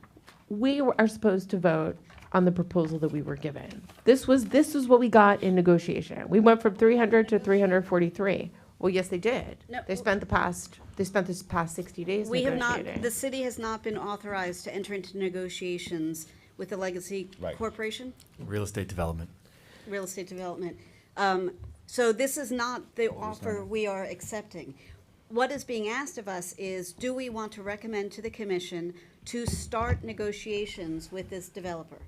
We will not accept. I'm telling you right now, I'm not accepting. You know, I would love you to dazzle all of us, but if you come back with 343 and 50 grand a year, no dazzling will be happening. So we will not be. I won't be accepting. I don't think Alex will. Nope. You certainly won't, Kristen. Sorry, I'm not using your proper titles, but you know, nobody's like going to names accept better than that. titles. So we're not accepting this offer. The worst case scenario that could come out of this is that we say, as the finance committee, to our one colleague who isn't here, that we would like to authorize, we recommend that the commission votes to authorize that the city starts negotiating with Legacy Real Estate Development Corporation to do something with this property, which is in abject neglect. That's what we're voting on. We're not accepting this deal. Right. At worst, we're recommending to enter into negotiations. At best, we're doing something a little bit different, which has gotten a little bit complicated. Tanya, thank you for that nuance in detail, because it is so important. This is how things go, right? Because we don't look at the details. We just look at, oh, we're giving away a piece of property. We haven't negotiated anything. We haven't done anything. It's like, and so you just like laid out step by step the nuance and the detail that is so important, that has been the greatest frustration that gets lost in our conversations. I just want to thank you. I want to move forward here. So I'm going to reiterate, 800 police calls there last year. 800 police calls. I saw a video of city staff go out there, and a next door neighbor came by and said, please do something here. There was a dead body found in this building before. Mm-hmm. Enough with the ripping up RFPs and playing games. We need to move forward, because it is a dereliction of duty if we do not do anything further. So, Mr. City Attorney, please tell me what needs to happen for us to provide the possibility for this one applicant. 177 people looked at this RFP and one applicant. So if I were him, I'd run out of this room. So we're lucky that he's not, because if he doesn't, we are back to ground zero, and this will sit here for another 16 years. So please tell me what needs to happen exactly today procedurally to give him the ability to come back with a menu of 3 or 4 different things next month to say, here are the options that the city commission can essentially move forward with. Well, Commissioner Rosen Gonzalez has withdrawn her item, but there is an administration item which is still pending. So if Commissioner Alex Fernandez wishes to defer to the following meeting, I believe that is appropriate if he has the support. So I had the motion to defer for the next meeting so that Mr. Peebles and Legacy can come back with their updated proposals, in plural, that will dazzle us, and for whatever ministerial and clarification purposes, be able to have very limited conversations with the city administration, so that then at the next meeting, we can go ahead and decide whether or not to make a motion of recommendation for negotiations at that time to the city commission. And I would second that. Can I just ask one thing? Have we given him parameters, like a minimum down payment Yeah. of 10% of the value we've of the been purchase doing that price? for the I know you past said the hour. 5 point, okay. All right, so then come back next month and hopefully it's something we can all get behind. And listen, dazzle is the word of the day. Sharpen that pencil to a very fine point. No splinters, just lead. Get to work, dazzle us. I think you have the name of the building. We'll make it happen. Very rare. Splinters. Dazzle. Okay, let's move on. So do we have a unanimous? Yes. Yes. Okay. Thank you. Thank you so much. Thank you so much for all of your help. Let's move on.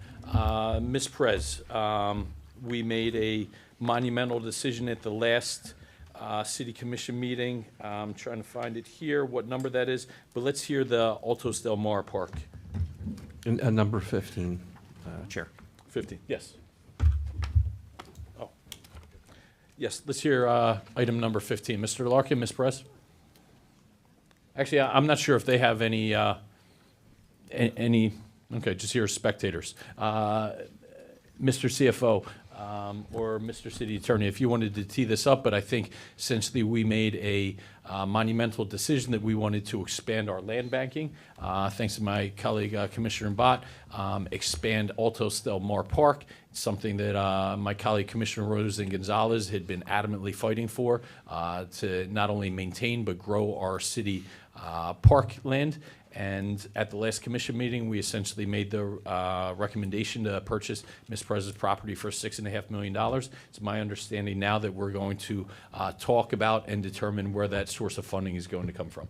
Thank you, Chair. I'd ask the city attorney to tee it off as he's part of dealing with the ministerial legal part, and then I'll talk about the funding. So what we have now is a draft purchase and sale agreement for the property at 7605 Collins Avenue, owned by Betsy and Rudy Perez.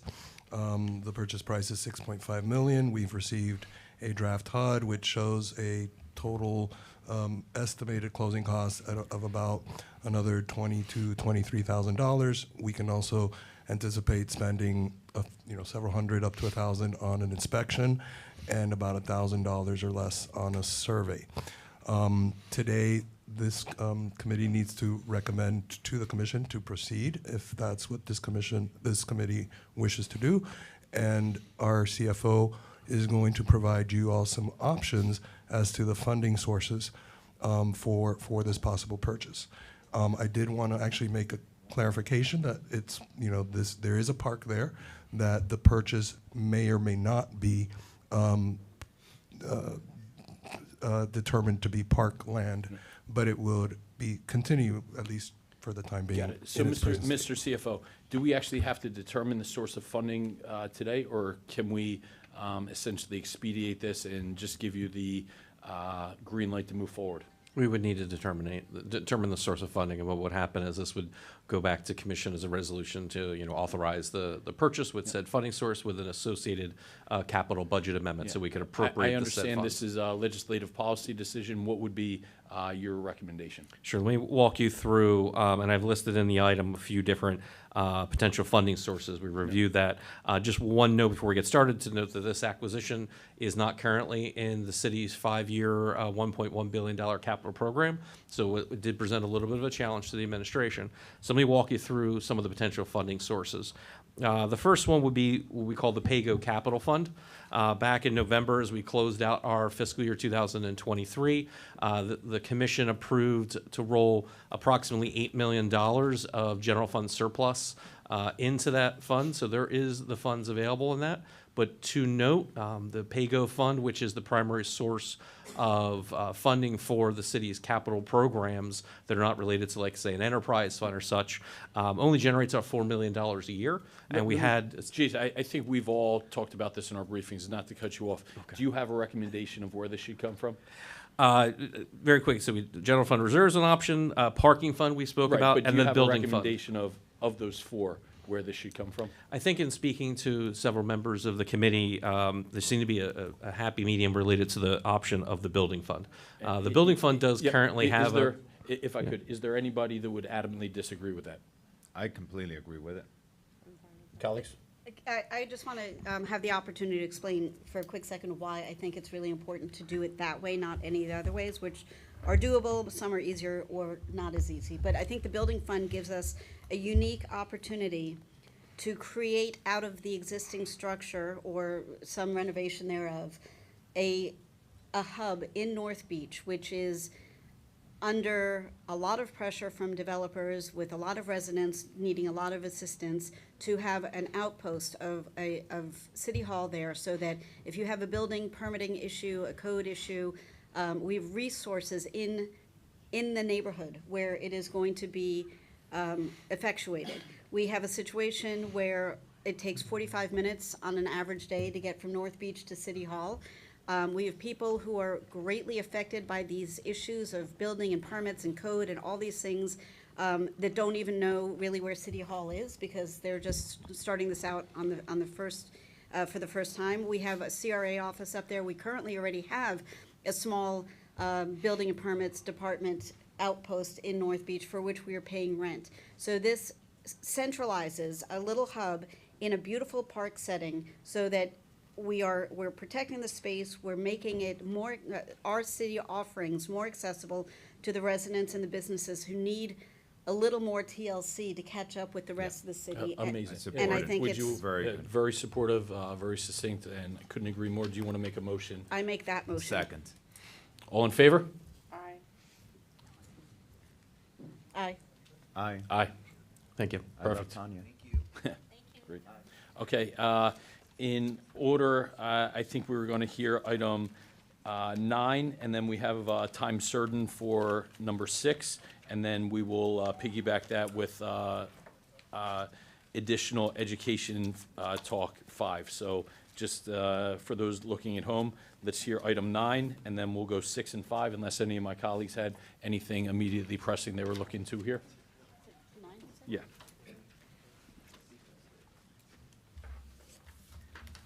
Okay, so let's go 9, 6, 5. Ms. Beltram. Good afternoon, Honorable Chair and Commissioners. Oh, 1. Monica Beltran, Parking Director. So this item, I hope that many of you received an email yesterday with further information that was requested by Commissioner Suarez. If not, I do have some hard copies. This was presented in, I'm going to say 2 parts. The first part was the consideration of going back to parking decals as opposed to what we have currently, which is entirely virtual system. And if that wouldn't work, I believe, if I'm wrong, please correct me, Commissioner. If not, also to possibly have a dual system. I think the memo stated what our concerns are. We did have a decal system. It didn't work well. It didn't work well because of accountability. It didn't work well because, you know, many people would say not people would say, it happens. I lost my decal. And some people might give it to somebody else. I had my car detailed and they took my decal. And you lose the immediacy of getting a permit. So you either need to come here to City Hall, well, not City Hall, but parking, customer service. Monica, let me cut you off. Would there be the potential, and where I'm at with this, I need more input, so I'm going to hear this. I think we hash out some high-level details, but it's not a decision I'm comfortable moving entirely forward with one way or the other today. But where I'm essentially thinking about things, and again, I need a further mosaic of information, is it's intriguing to me to have a bifurcated system, somewhat with you refer to, but in our residential areas, why we couldn't implement that decal system. Let me ask you a quick question. Right now, where we have, let's call it the virtual or X system for our residential areas, walk me through how over spring break, we have a parking agent that's going to walk down Pennsylvania Avenue immediately to the west of Flamingo Park. How will they efficiently and expediently identify the cars that are parked there that are residential? So we have two ways of doing license plate recognition. That's the technology that we use, right? And so the officer comes to a vehicle, scans the tag, right? Now, you actually scan the tag. When you scan something, you take a picture, right? And then it converts into alphanumeric so that it can be compared to a database. So we do that. Nights, we do have an LPR vehicle. That vehicle, the officer would drive, it has cameras, and it will scan the tags. So that's more autonomous, it's more expedient than an officer just going car to car, quite literally scanning a license plate. And how many LPR readers do we have? Currently, we have one because we have one or two vehicles that need repair. But to tell you that to scan a tag, it could take 14 seconds. Definitely under a minute. It's very similar to what you do when you go to a restaurant and scan your QR code, Yep. and it immediately gives you a bill. I'm a simple person, right? Mhm. If I'm using that scenario where I'm a parking attendant, sorry if I misworded that, I'm walking down the street, a minute per car, I don't know, can 70 cars fit in a residential zone north to south from 9th to 10th Street? Perhaps. We're looking at an hour to sit there and clear one single block in a residential district, and that's just to confirm if the car's parked there residential. This is me personally, I'm one vote, but to not implement a decal system in the residential areas, I'm going to need some pretty significant briefings about why we shouldn't move forward with that, and then I'll turn it over to my colleagues. And I know Commissioner Suarez was the initial sponsor of it, and then I joined in, but I'll Through the comment chair. after him. Thank you for recognizing me. So I brought this item forward because, I think we only have a finite number of parking enforcement officers, and there's nothing like community, okay? Community engagement for the parking in their neighborhoods. Every neighborhood is different. Every neighborhood is unique in a sense. And everyone knows whose cars are out parked outside. So like in Flamingo Park, on certain blocks, everyone knows whose cars belongs to who. And that being said, parking can't be everywhere at once, but who can be everywhere at once are the residents in each neighborhood. And so if I'm a resident and I notice that there's just no parking today on like a Friday or a Saturday, and I'm seeing cars that I've never seen before, and they don't have a decal on their car, I can call parking, and I can have them come, and I can have them scan the tag and see if they actually have a permit, or not a permit, but a visitor pass. And if not, the enforcement happens right there. I mean, it really is like a community effort when it comes to parking. And so I don't know how many parking officers we have right now. Monica, if you can give me that through the chair. Currently. We're staffed for 25 full-timers and 25 part-timers. Okay, but 25 full-timers mean how many in the shift? Is it like half in the morning? Okay, so they're basically like 13. 12 or 13 during at any given time. I mean, our city is 7 miles long, 1 mile wide. We possibly can't cover all of that area during that time. And we also only have, like our parking director said, one license plate reader that can be used, and I don't know which time, but if we use our residents, to really observe if there's not illegal parking, but parking, unpermitted parking, I think that goes a long way, and I think having a dual system is certainly a way to go. I've walked with these parking enforcement officers, and I see how cumbersome it could be, there's nothing easier than walking by a car, seeing a decal, and then walking to the next car. That takes a second. Yep. And so, and if there is no decal, then you go through the process of taking a picture, waiting for it to upload, and then seeing if there's a print. Like, that's, to me, fine, and more efficiently. So I don't know what else is there to, I don't know what other arguments you would have against that. And I'm open to hear what my colleagues have to say about that.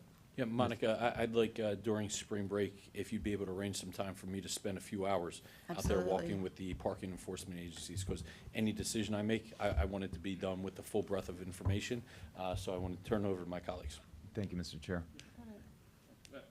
Either one, whichever. Go ahead. Yeah, I had I just my said hand colleagues, raised but first. yeah, Thank okay. you. And so I want to thank Commissioner Suarez for bringing this item forward.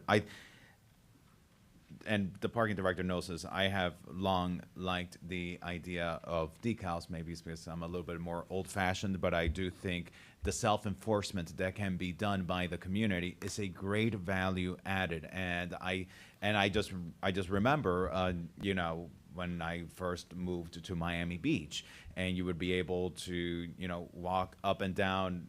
I lived on Bay Road, and on Bay Road, you would be able to see, you know, who had the decal for that zone, who didn't, and especially at night when people were getting home from work, and there was, you know, there's always a lack of parking. You would be able to see, oh, if there's 2 or 3 cars that are abusing it. Maybe there was a party happening somewhere close by, or people decided to go to South Beach and park in the residential area.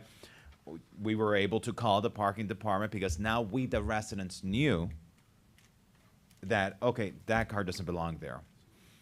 I know now residents can run the tag on a system on the city's website, but can you imagine? A resident can go car by car and run the tag by the city's website to see which car is there or not when there's a lack for parking. And so because of that, I am very much supportive of this, and especially in areas where we have such a great deficit for parking. Like, for example, Flamingo Park. Flamingo Park and areas in South Beach in general. Which is our district that has the greatest demand for parking, Monica? Flamingo Park. Flamingo Park. And it's such a pedestrian area of our city.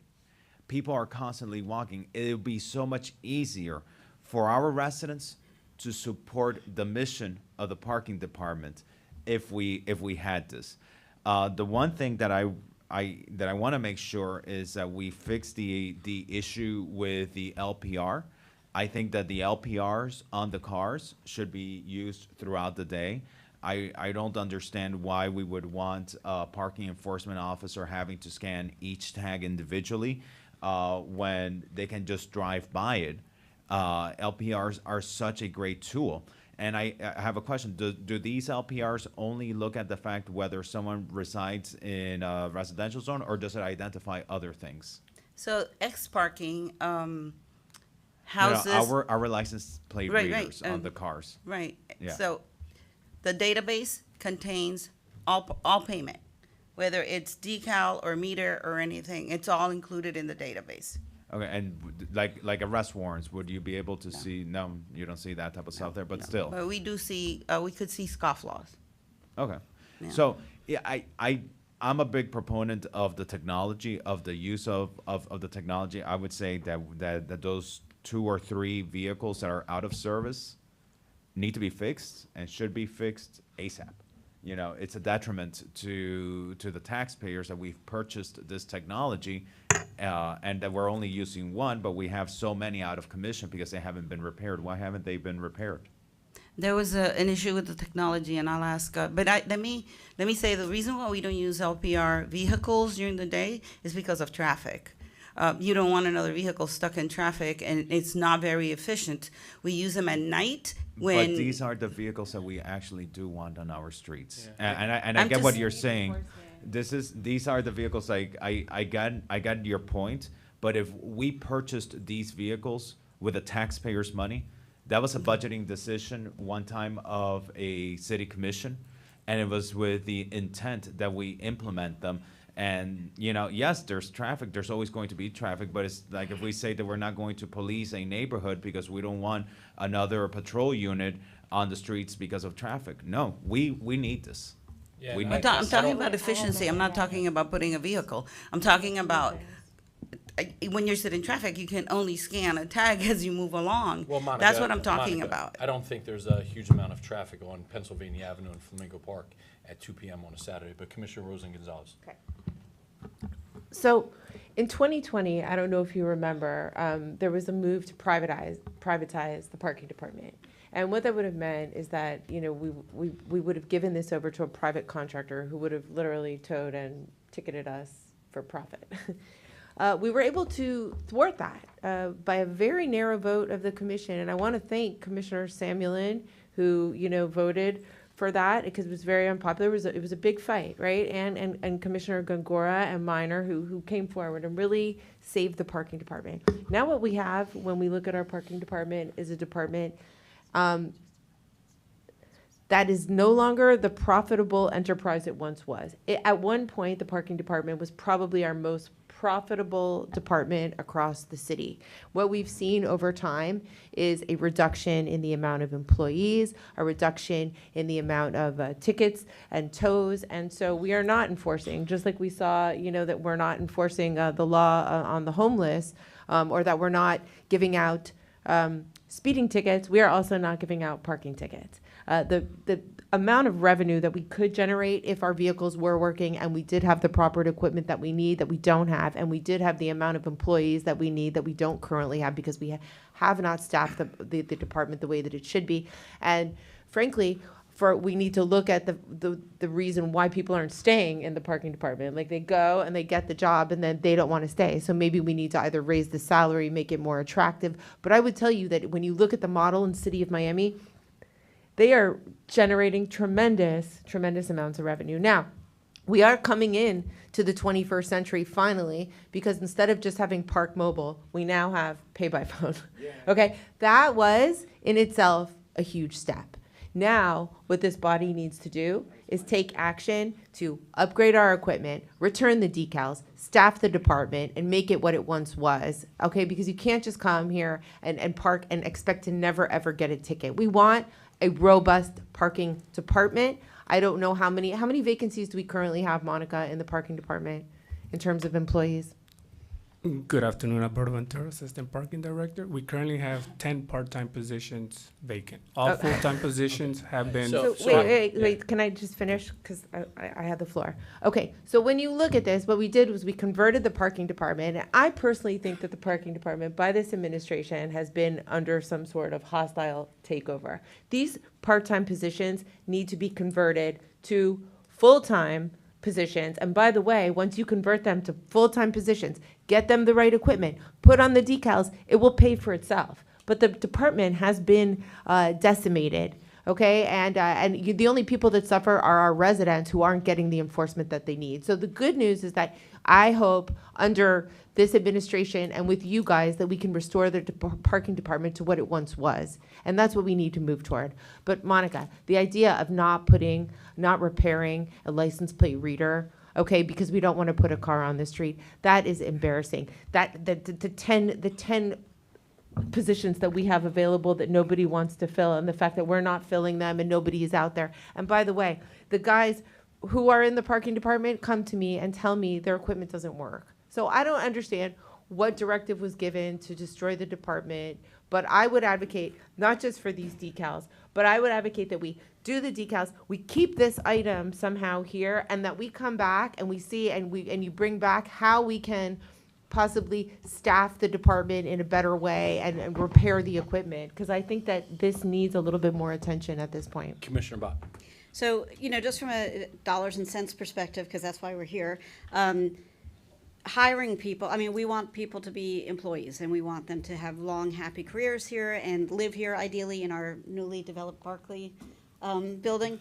But we have, to your point earlier, we bought this equipment and we have these cars and they are cheaper and more resilient than people who, they don't have to call out sick. Well, they're currently calling out sick, but they shouldn't have to call out sick, right? There are neighborhoods where there isn't traffic at all times of day and night, so they can be deployed strategically, so they're not trying to get up Alton at rush hour, but they can be someplace else.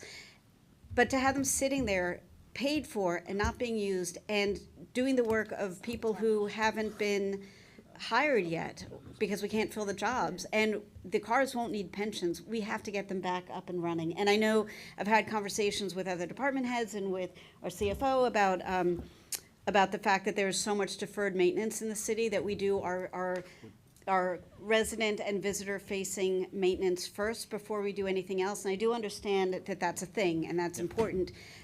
But I would argue this is one of those things. It is a resident and visitor facing thing. It's not sexy, it's not pretty, but it will enhance the experience of living here and visiting here and make your collective jobs easier as we try to fill the spots that we have for part-time or full-time, as the case may be, but we've got to get them back on the road. So originally I said I was going to keep this here, didn't want to move forward, but wanted to hear this. Seems like we have some pretty broad support here to move forward and get this to commission. Do one of my colleagues want to make a motion to move forward in favor of? I'm going to make a motion. I'd like to make a motion to move forward the decal, the decals. Yes. Second. And the, excuse me, if I might. Oh, and the repair of cost. the equipment. And can we keep this? Can we make this motion and keep this item here so it comes back next when we can hear how For many an employees? update. Yeah, for an update on the state of the equipment and the state of how many of the positions have been filled. Yeah, let's move the decal system forward to commission, and then we can put another item on the FERC agenda to essentially get that update. Okay, so No, that is. No, it's the decal and the equipment repair. Yeah. Okay, so let's- then my motion is to move the decals forward to the full commission and then keep the vehicle and employee situation here so that we can get an update All right. at the next meeting. No, but aren't we directing them to make repairs? We Yes, cannot and direct a them- committee. Oh, we can't? We cannot direct a committee. That is a function only of the city commission. A committee is only advisory to No, the but aren't city we commission. directing the commission to direct the department to We're make recommending. the- Recommendation. Recommend, Yeah. okay, sorry, Yep. wrong word. So, It's not uh, Basil, I okay. can't use the Rick, word. could you But I call think that you've vote? heard us here. We want the parking department robust. To go out and Rick, go hire ahead. those Yep. people and start the enforcement. Go If I ahead. can, Chair, just Cool. to, if I can clarify the motion is to recommend to the commission to direct the administration to develop, to re-implement the decal code program and to repair the broken equipment, and the item to also be retained at FERC for the parking department to return with an update on the staffing. All in favor? Aye. Aye. If I may, it's not We're repairs. done with the item. Yep. It's not Take- repairs, it's replacement of Rep- the LPR units. Okay. Placement, I'll note that in the motion, repair, replace. Okay, I want to get Commissioner Rosen, our vice chair, out of here. No, I don't want to, but she, she has to. So let's call 5, actually, discuss funding for educational enhancements. And then we're going to move on to item 6, which was a time certain. But let's do number 5, discuss funding for educational enhancements. Rick, anything you need to get out, or Commissioner Rosen Gonzalez, do you want to tee that up? Look, I'm very proud of our education department. We provide services and, wraparound services for students that no other municipality, I would say, in the state of Florida does have a robust program like we do. Our feeder pattern is amazing. When I look at the IB, now we have this quality education committee that includes both public and private schools, funding for tutoring, funding for dual enrollment, funding vouchers for, vouchers if you want to have your child in a nursery school. So, Leslie, what is the specific ask? And I would just move this and second it so that we can keep on going. Would you like to explain exactly what we're funding so that we know? It's tutoring, it's reading, math, IB, anti-defamation, drug. There's so many great things. What's Leslie, the welcome. total?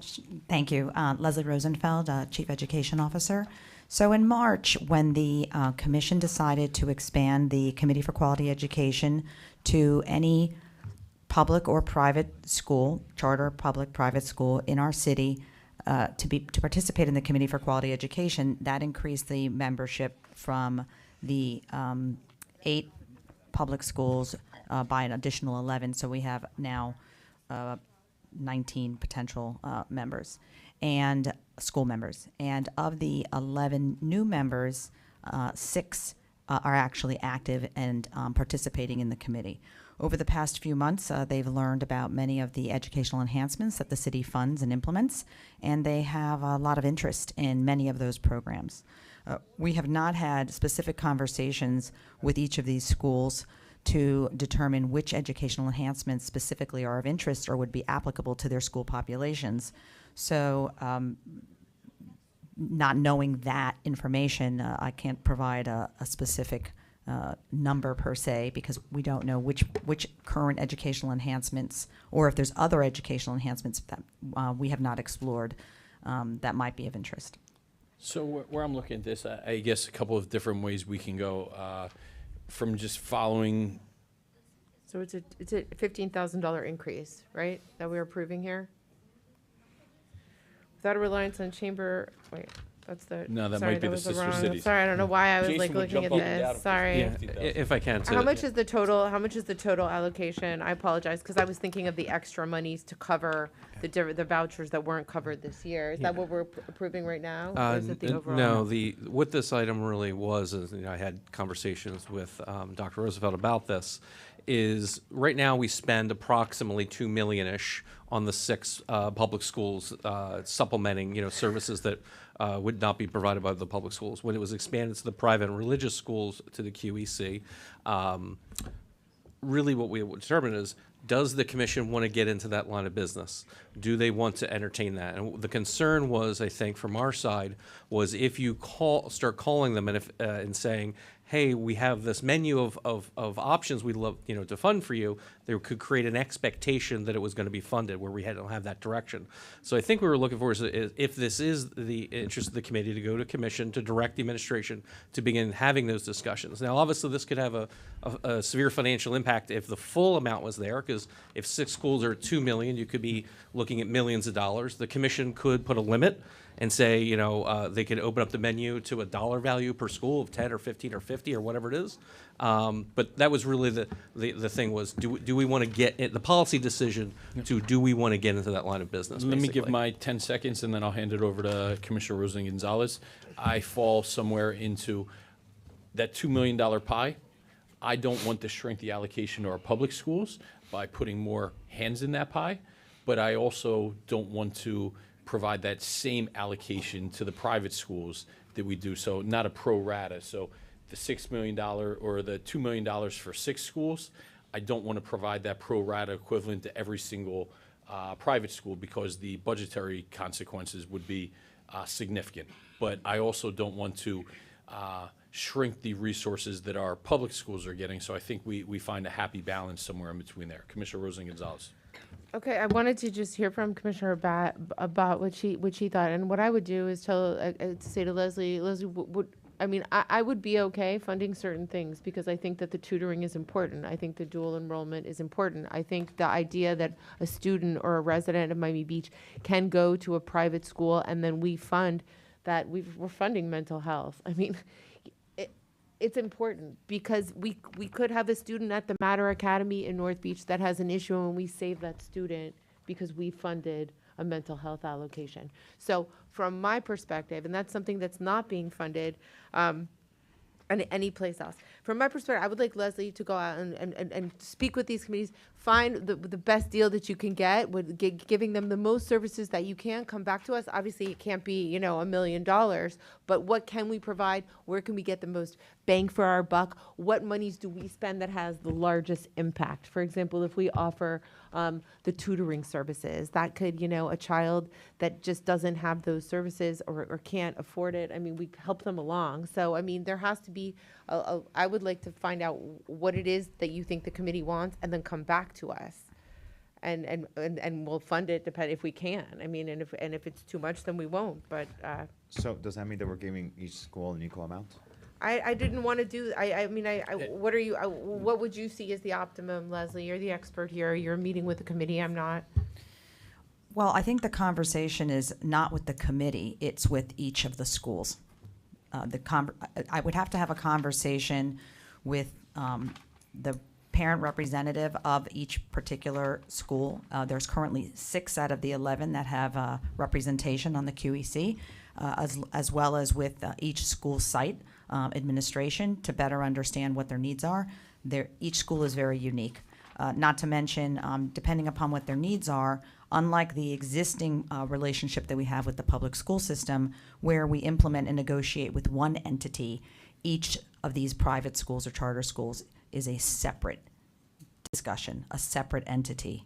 Each program is unique to those particular sites. So it is quite an undertaking. Commissioner Bott. So, listen, I want every resident and their children in Miami Beach, regardless of where they educate their kids, to have the best possible outcome. That is not up for debate, because what I'm about to toss into the mix is going to get spun. But let me restate that for the record. I want every resident and their child, regardless of where they get educated in the city, to have the best possible outcome. I find it a little bit concerning to take public tax dollars and use them for private institutions, religious institutions. I don't know that we are in that business, especially if those institutions are not coming to us saying, hey, we need X, can you help us figure out a way to accomplish that? And another way of doing this could be, and I don't know, this is my thought, because I want everyone to get what they need within the constraints of our budget. I obviously want all of us to get what we need within the constraints of our billion-dollar budget. But would there be an opportunity to take what we do for the public schools as the best, most productive top 5 or top 10 items that we fund for public schools and make those available as a menu selection that private and or religious institutions can choose from, saying this is the best bang for the buck that we're seeing citywide. And possibly with supervision from you, but move it into a parks kind of after-school enrichment program, depending on what they are, so that it's open to anybody and it doesn't matter what school you're going to. So you're not funding private and or religious institutions, you're supporting students and residents of this community, which is a bigger philosophical government issue. That's one thing. Well, I guess it's 2 things. Could we say, put together, this is the template of what is the most effective use of our dollars in the schools where we're already doing it. And then if there is a specific need at a specific school, we are desperately trying to do X, is there sort of a grant application process or, some other way that they could make themselves heard and we could try to find funding for them within our budgetary constraints that isn't the sort of carte blanche of, here's the Amex, go build whatever programs you want. Commissioner Fernandez. Okay. Yeah. So I need to leave. Oh, no, okay, go for it. No, okay, go. Can we, do you want to say your piece? 'Cause I Well, want to move this well, along. I mean, I was just gonna say that, Commissioner Bod, you bring up an interesting perspective. I just say, a lot of times parents put children, whether it be in religious school or some other private school, because, whether culturally or some other situation, it's better for the child to be in a more private setting because they won't be able to assimilate as well in a public setting. And so I wonder then if we create these programs through the Parks program, are we still running into the same challenge that we're overcoming by being able to work with some of the private entities and some of the private schools? Because at the end of the day, ultimately, we're not giving the money to the private school. The money is going to children of our community whose parents are also taxpayers. And that's ultimately it. That's how I see it. The money, yes, is it going into the bank of the private school? Yes, but it's trickling down to serve a child of our community that right now needs a service that they aren't getting. Exactly. Here's what I would propose. Well, obviously, we're not going to put a guidance counselor like we pay at every other school on the private school campuses, and they don't need that necessarily because, as you can see, we have a few like nursery schools on here. So different schools have different needs. Can you put together a package of what you think would have the best impact, the strongest impact, with the biggest bang for our buck, without creating full-time positions, possibly maybe mental health for the high schools, but it's a telemental health and not necessarily having a guidance counselor on site. So could you put something together and then bring it back to us in a month? Would that be okay with you guys? And then we can choose. Okay, and I would bring this up to the Committee for Quality Education and ask them, what are your top items? Ask the representatives of these private schools that are now serving on the committee, what is it that you guys want on this menu of items that we have? And then come back to us and let us know. And I think there's a willingness to fund it. Yeah, absolutely. It's for the kids, Jason. This is the best money Commissioner, that we can spend if we don't. I'm actually working on another program with Miami-Dade College. We have amazing programs that we fund. For example, right now, if you're a first-time college student, first-generation college student, we have matching programs with FIU. We're going to do the same thing with Miami-Dade College. So if you're a resident of Miami Beach and you register at Miami-Dade College and it's the first time you've ever gone to college, you get a scholarship from us. And the state, is it the state that matches it, Leslie? Historically, the state has matched. The state has matched it. So these are groundbreaking programs that nobody else does, and it offers opportunities that you don't find anywhere. And I'm so proud of our program. So I made the motion. Do we have a Second? Yeah, second. Okay. If I can, Vice Chair, just to clarify, is maybe the direction is to go to the commission to direct the administration to work with the active members of the QEC, because not all active, the active members of the QEC to open that discussion, as I mentioned, with them to see what services they would be interested in, and then for Leslie to work with them to come back to this item be retained, and to come back to FERC to discuss what that package would look like of the current 6 schools and what that financial ask would be, and then the FERC can decide, whether to fully fund or partially fund. I don't think we need to go to the commission in order for Leslie to meet with the committee and give us an idea of what we could approve. To work I on would the have item her more. casually work with them, come up with a proposal, come back to us, and then we will send whatever final proposal to the full commission, so that we we can do that. So we're going to continue the item to next month so that Leslie can work on this further with the. Is that enough? Do you with need the more committee. from us today, Leslie? Did you need something definitive that we're not giving you?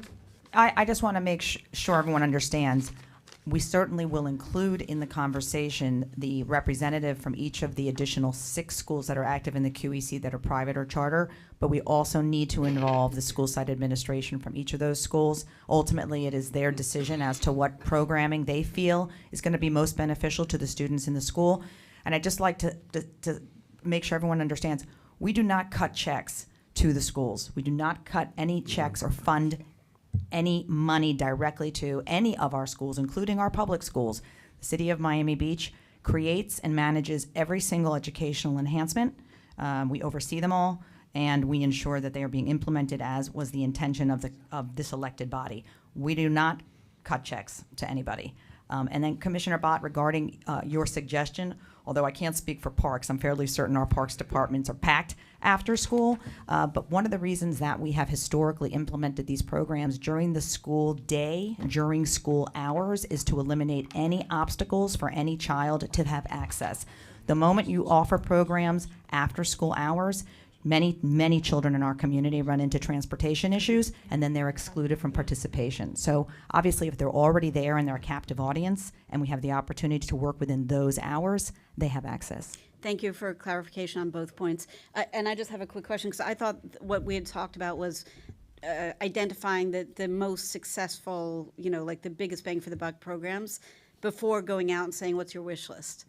I think we're going to work from the list of initiatives we already have underway, which have been supported and are being implemented very well, and we'll use that as our menu of options. And there are 11 new members of the QEC, but only 6 have been active, so what happens to the other 5? We just wait to hear from them, or?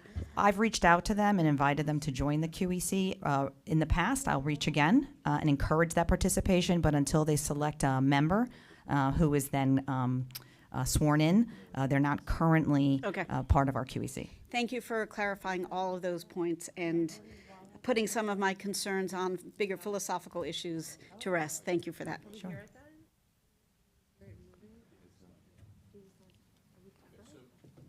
Do we have direction here? Yes, it's gonna, do you think 1 month is gonna be sufficient?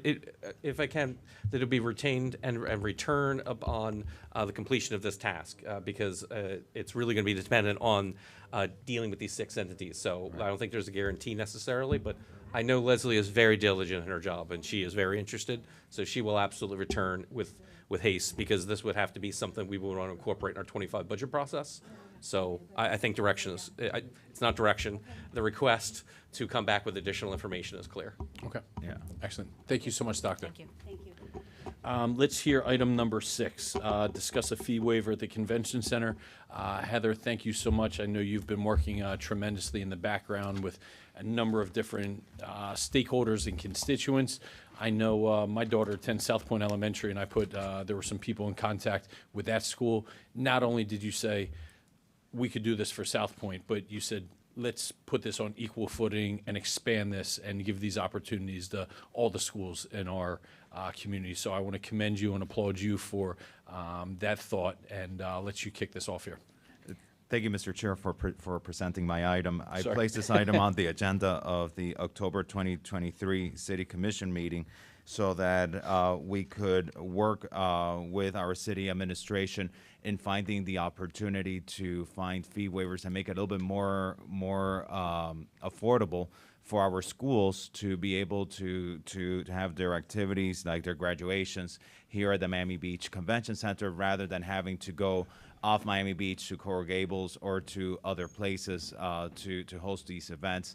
It makes it also easier for our community and for the parents and for relatives to be able to participate, as the chair mentioned as well. So I'd like to pass it over to the administration through the chair to come back with their update on what they've been able to work on. Yes, of course, and apologies for presenting that, Commissioner Fernandez. worries. Still getting the process down. Good afternoon, commissioners, and I'm just excited that we are all excited about helping the schools.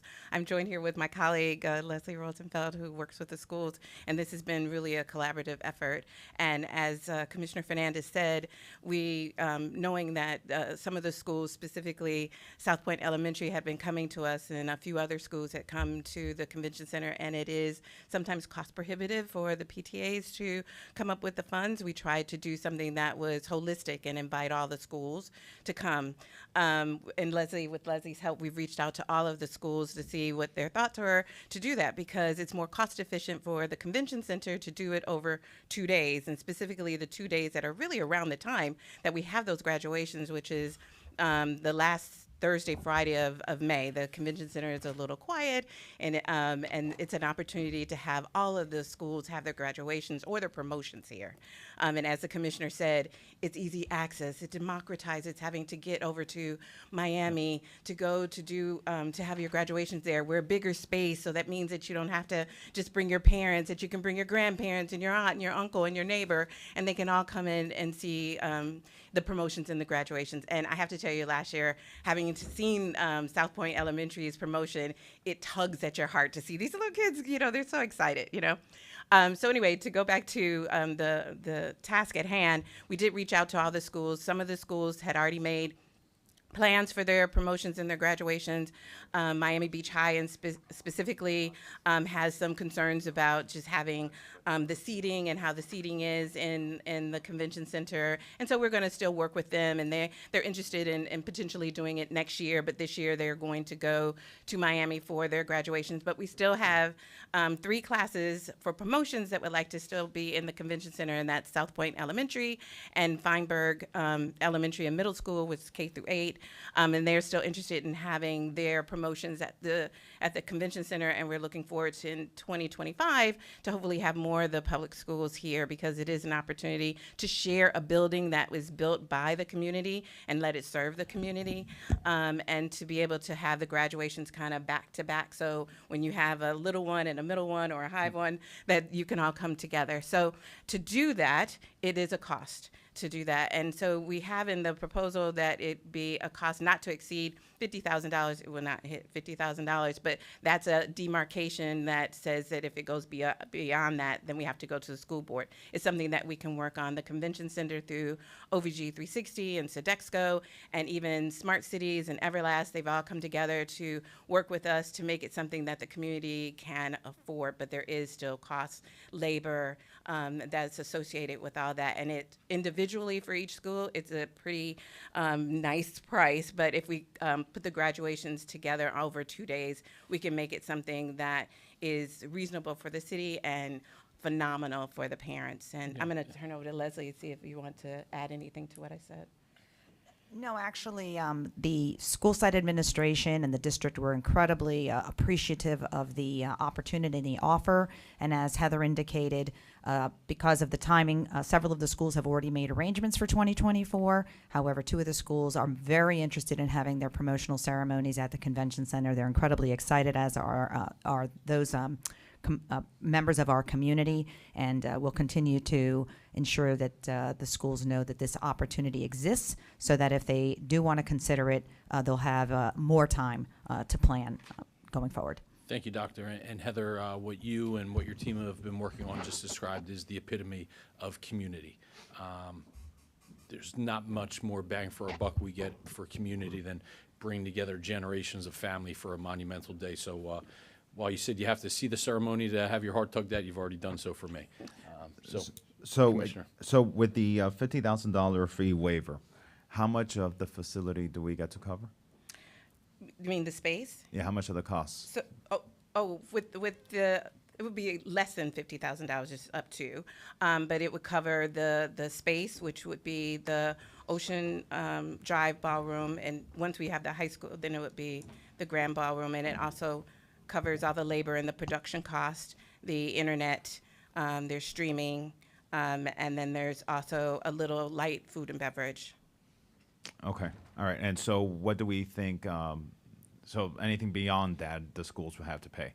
Yes. Okay, so I would want to make a motion to the full commission to approve room rental waiver for the convention center, and a request for sponsorship in amount not to exceed $50,000 as part of this fiscal year, the current fiscal year, so we can host these graduations. Second that. And Mr. CFO, is there a way that this could be recurring, so the schools don't have to come back on an annual basis? This seems like a tremendous program where if we can provide certainty and surety to our educational community, that they can essentially plan ahead and they don't already have this booked.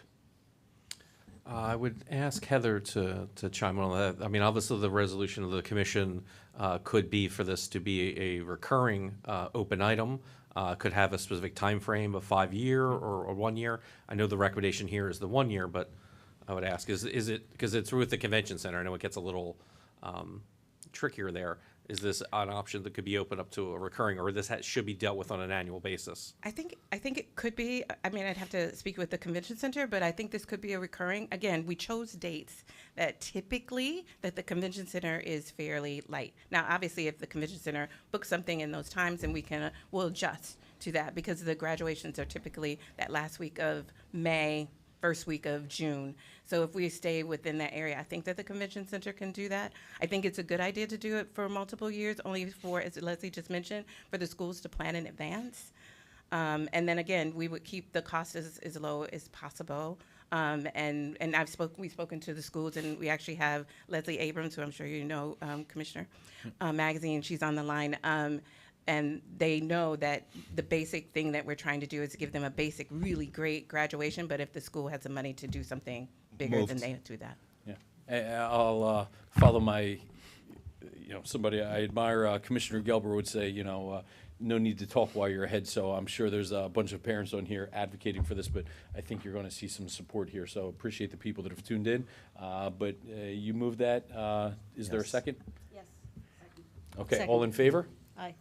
Aye. And we'll show that as an annual recurring, Yep. recurring recommendation. Okay. And thank you to the Economic Development Department and to our Yeah. Education Office for working on this so diligently. I really appreciate it. Thank you. Teamwork. Yes, Great job. teamwork. Thank you all to everyone involved.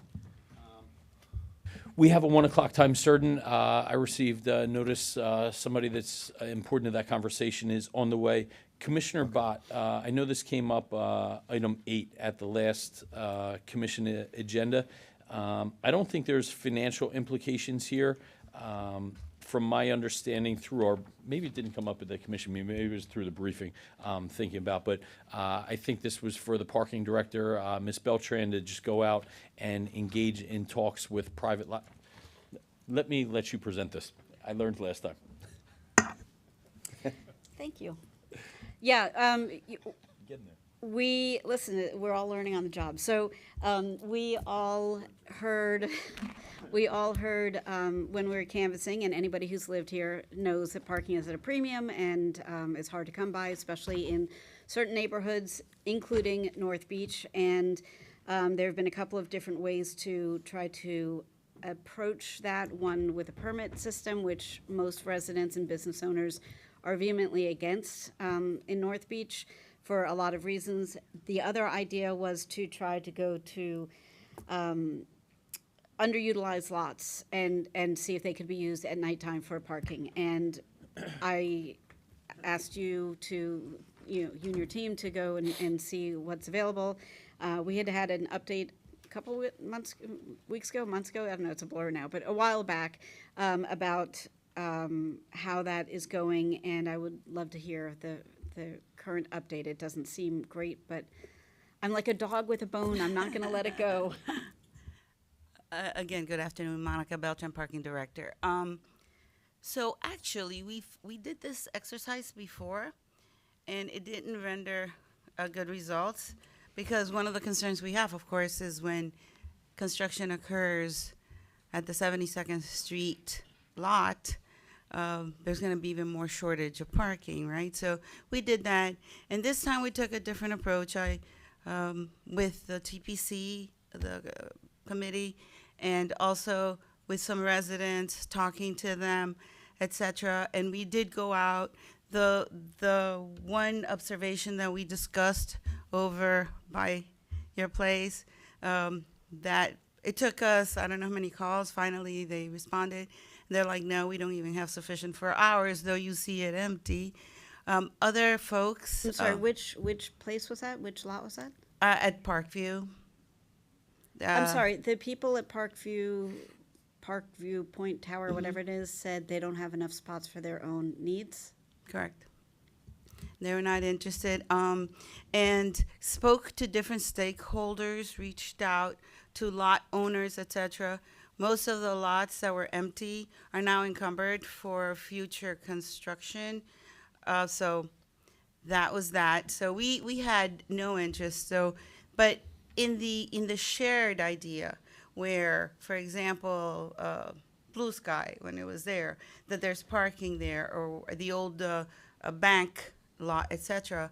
We couldn't reach out to every single one of them, but we reached out as well to the towing companies, because they have agreements with those facilities to tow, and there was no interest at all. People don't want strangers parking in their facilities, and they had seemingly no interest to become in any way, shape, or form commercial parking facilities. I've been working with Rick and with the attorneys regarding, what changes would occur if I have a lot, if I have parking in my home, and I want to allow other people to use it. If I receive compensation, then it becomes commercial, right? But if I give it for free, where's my liability? And people just want to have control over their space, it seems. It did not render good results. And we actually went out there and walked with Patty and I We met with her, we walked the area, couldn't find anything. Commissioner, Yes. through the chair. Yes. How about, sometimes it requires something a little bit more formal from government. And I'm just thinking out loud. I haven't vetted this through the administration staff or anyone. You know, what if we put out there like a request for proposals or something like that, saying, you know, the city wants to engage in a public-private partnership to construct parking facilities in North Beach, to see if there's any private property owner, any condominiums that may have extra land, and maybe they have, you know, they're in the need for funding to address issues that their building may have with 40-year recertifications, and they're willing to, you know, work with the city, giving the city land or something. But us, you know, put out a formal call out there to do some sort of P3 and see what type of responses we get back from the community. And I don't know what the attorney, our city attorney might think about it, who's the expert on these types of deals, but just throwing that out there. I don't know that we'd want to start building more garages necessarily, but maybe a P3 in a business unit, you know, or so that, you know, you could get a permit, so you're not a stranger. You are permitted to park in that parking lot. We will do the, you know, whatever needs to be done to bring it up to code to be a parking surface. Right. And in return for that, the building might get some small revenue that can be used towards building maintenance. Interesting idea. I'd be happy to have further conversations and brainstorm. You know, we need to find a solution. The solution is not going to be to build more massive parking structures all over North Beach, because where? But I so like your idea. Any ideas that can build on this, or, you know, continue the conversation, I think should be entertained at least as further conversations. So Maybe do we could keep develop this this open idea. here, Yeah, or- let's keep it open. Let's keep it open. Yeah, and maybe we can develop this idea with the city attorney. Maybe we can have a sunshine meeting Yeah. about it, so that before the next finance meeting, And- maybe we can come Yeah, with and a I'd proposal. like to do a sunshine meeting and also encourage some of the stakeholders in North Beach to be part of the conversation, because maybe they have access to things that we don't, just because. And I just got a question. You know, I constantly get text messages about a garage that's in North Beach, that constantly riddled with vagrancy and seemingly criminal The issues. there. Deauville garage. Yes, the Deauville I have- garage. I have some work in progress on that. Okay, good. Okay, I'll Monica, leave it at didn't that. yield I trust results, but Tanya. yeah, thank you for What's the that? efforts, and let's leave this open. So I'll show the item heard and the return at the March or April. Will we have enough time to, March to? Let's try March, and we can always. Yeah, we can defer it if we need to pull together a sunshine meeting with all of us at the city that are involved, and also some of the stakeholders and business owners in North Beach, if they would like to. I mean, they're not required, but it seems like it would be a good idea to have them be a part of the conversation. Yeah, and I think we have a hard stop at 1:45. Let's get two quick items out of the way. Yeah, 1:30. Do you want to, can you breeze through two, if you want to get that heard, and we'll let one of the stakeholders for the concert item? Yeah, if I can, item two was a retained item that had one minor update, and Alba's here, it was a request from the FERC to have I believe it's the Legal Services of the Greater Miami to give Quarterly update. Right, and this should hopefully, I think this should finally close out the item to give an update on what happened at the last legislative session, and then obviously it's up to the committee if that's it, or to retain. I for read any the other memo. I'm purpose. happy to make a motion to accept the update provided in writing. Perfect. So I'll move accepting the update through the memo. Thank you. Happy Friday, Alba. Thank you. Chair, that was even shorter than the 2 to 3 Thank you minutes. to Mr. Robert Jack. Can we do the same thing with number 3, Mr. CFO? If I can, on that one also, it's a request to really bifurcate the item. There's a Tyler update that's kind of been a standing item. The administration, and Frank is running towards the podium here, we plan on coming back in a month or two, so we'd like to retain it so the administration can. Motion to retain. Keep it as efficient as Alba, Frank. And if I can, and the other part was related to the building department, which went through their update, which is going to be converted to a quarterly LTC because it was discussed Let's at discuss neighborhoods. the item. We're not discuss the item, or can we just keep it open till? On the building department one, it was just their final update, but they did it at neighborhoods, and neighborhoods request to be converted to an LTC. So it's obviously up to whether the committee wants to have the same update that was done at neighborhoods on the building. I think we're all there. Okay, so we'll close out that aspect, and we'll retain as Tyler and work with Frank. It should come back in the next month or two, related to, as I spoke about, our utility billing, needing a new merchant credit card processor. Is there anything, the 1-minute version? Nope. I did it? Okay. Frank, take the rest of the afternoon off. There you Tremendous go. work. And Thank give you. yourself a raise while you're at it. Thank you, Chair. Mr. Chair, I'd like to make a motion to defer item number 1, keep it open. Yes. Till next month. And also what I would like to do is maybe as part of that item, I'd like to invite the 41st Street bid just for an update, because I know a lot of work has been going on in the 41st Street bid, and there's been,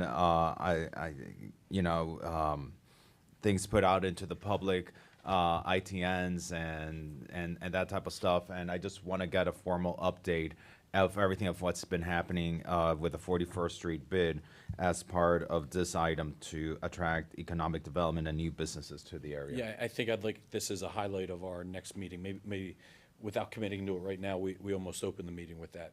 Okay, And that thank works? you. Thank We you can so do much, that. Thank Raquel. you. Yes, thank you. Little longer than Alba and Frank, but thank you, Raquel. Breezing through. Yeah, can we move on to what we've all been waiting for? Now, the 1 p.m. time certain, 14. Can we have Commissioner Fernandez, do you want to tee this up? Sure, thank you, Mr. Chair. This is an item I placed on the agenda because, just this past Wednesday, we had such robust and deliberate conversations about spring break. And frankly, for a year, we've been planning for spring break because we started at the end of last spring break, or some call it Marshmallow, other call it March Madness. And the thing is, there's, I call it the lawbreakers that come with spring break. There's a negative connotation with these 2 weeks in March. And we can't continue to handle these 2 weekends through closures of businesses, through emergency curfews, through closing of garages and inflated parking rates just to be able to maintain a safe environment for our public. And the one thing we have heard over and over again is that positive activation, it's what helps transform time periods like this. And we witnessed it, for example, with the Air and Sea Show, and how that has transformed Memorial Day weekend into a much safer activity. And so, this year we've taken decisions on some pretty drastic measures we're going to be doing to address the drastic and lawless situation we deal with during spring break. But we can't continue with those measures for next year. For next year, we need to do something different. We need to provide a certain type of activation that provides for secure environments and fills our hotel rooms and keeps the economy flowing and provides a welcoming and safe environment also for our residents. So with that, I see Lisette is at the podium. And so I'd like to recognize Lisette. Thank you, Commissioner. Good morning, Mr. Chair, committee members. Lisette Arrogante, Director of Tourism and Culture for the City of Miami Beach. Today before you have the Miami Beach Music Festival.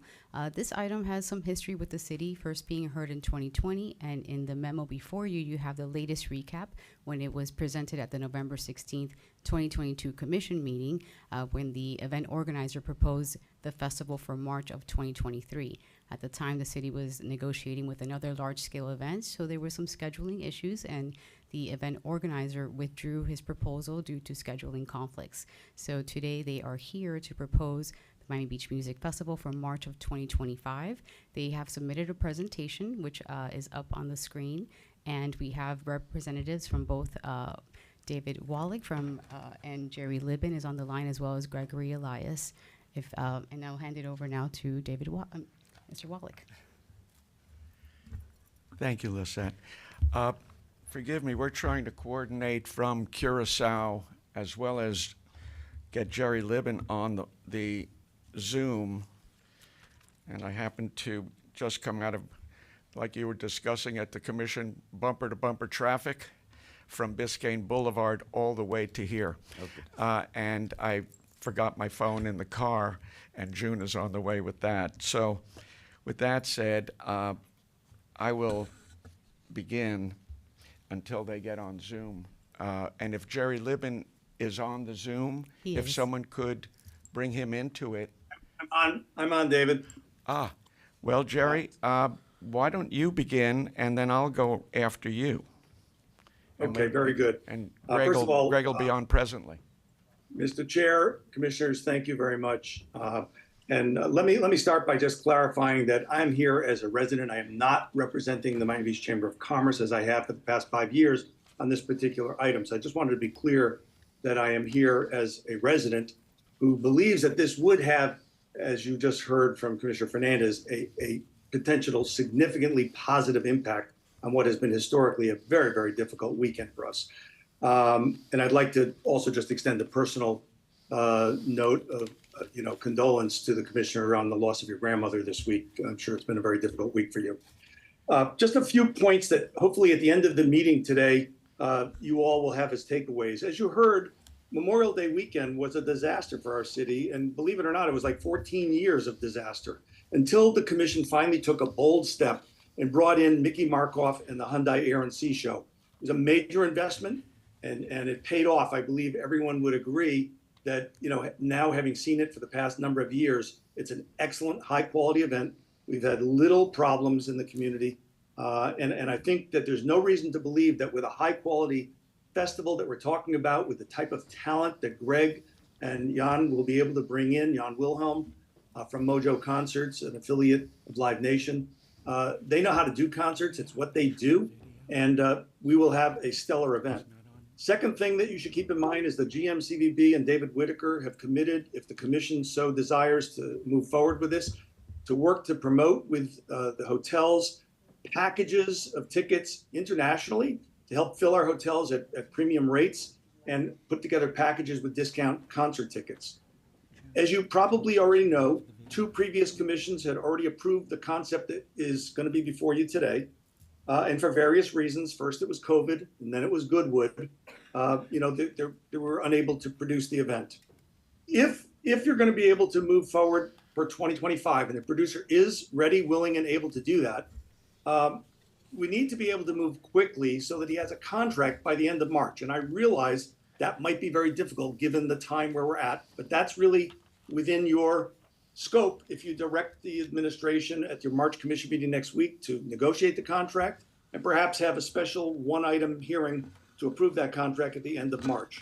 But the last thing I just want to say before I turn it back to Greg and David, the concerns that we've heard, we have met with some of the groups, and not all of them, but some of the groups, and the concerns that we've heard expressed have been about the footprint and how it would impact beach access, and the increase of potentially 15 to 20,000 people during spring break and how that would impact policing and affect the city. And I'd like to just point out that we currently are in spring break, and the footprint between 6th and 10th Street is completely closed off for Food and Wine Festival, which I think everyone would agree is a great event. There is no beach access. The setup and breakdown for that event far exceeds the amount of time which the producer estimates to be about 12 days all in for the festival. And the Goodwood Festival, which was approved, had a much greater footprint. It included the street itself with cars going up and down Ocean Drive. It included Loomis Park, as well as the sand dune and the east of the seawall. The footprint was larger, and it took almost the entire month of March, which is why there was no ability for the concert to happen in 23. So with that as a background, I would turn it over to Greg Elias, the producer, or David to make some additional comments, but they are ready, willing, and able to go forward on the 25th, if that's your desire, if you're able to meet the commitment. And the reason for that commitment is that they need a full year to work with Live Nation to sign the top talent. They will have to pay 50%. The minute they sign a talent, they have to pay 50% non-refundable for that act. And they're ready, willing, and able to do that. As you'll see, a $13 million budget. So with that, I'll turn the program over. And thank you for having us present today.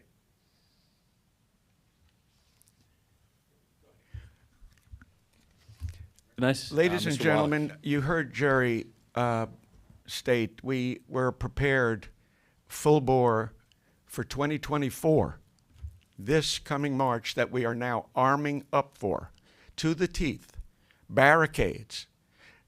Our mayor went to the governor of the state of Florida for more soldiers to reinforce what we already have.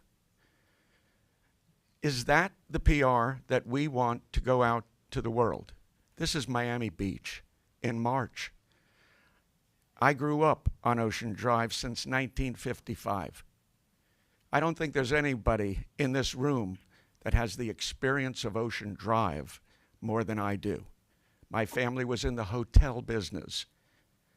And so I folded towels as my first job when I was 8 years old.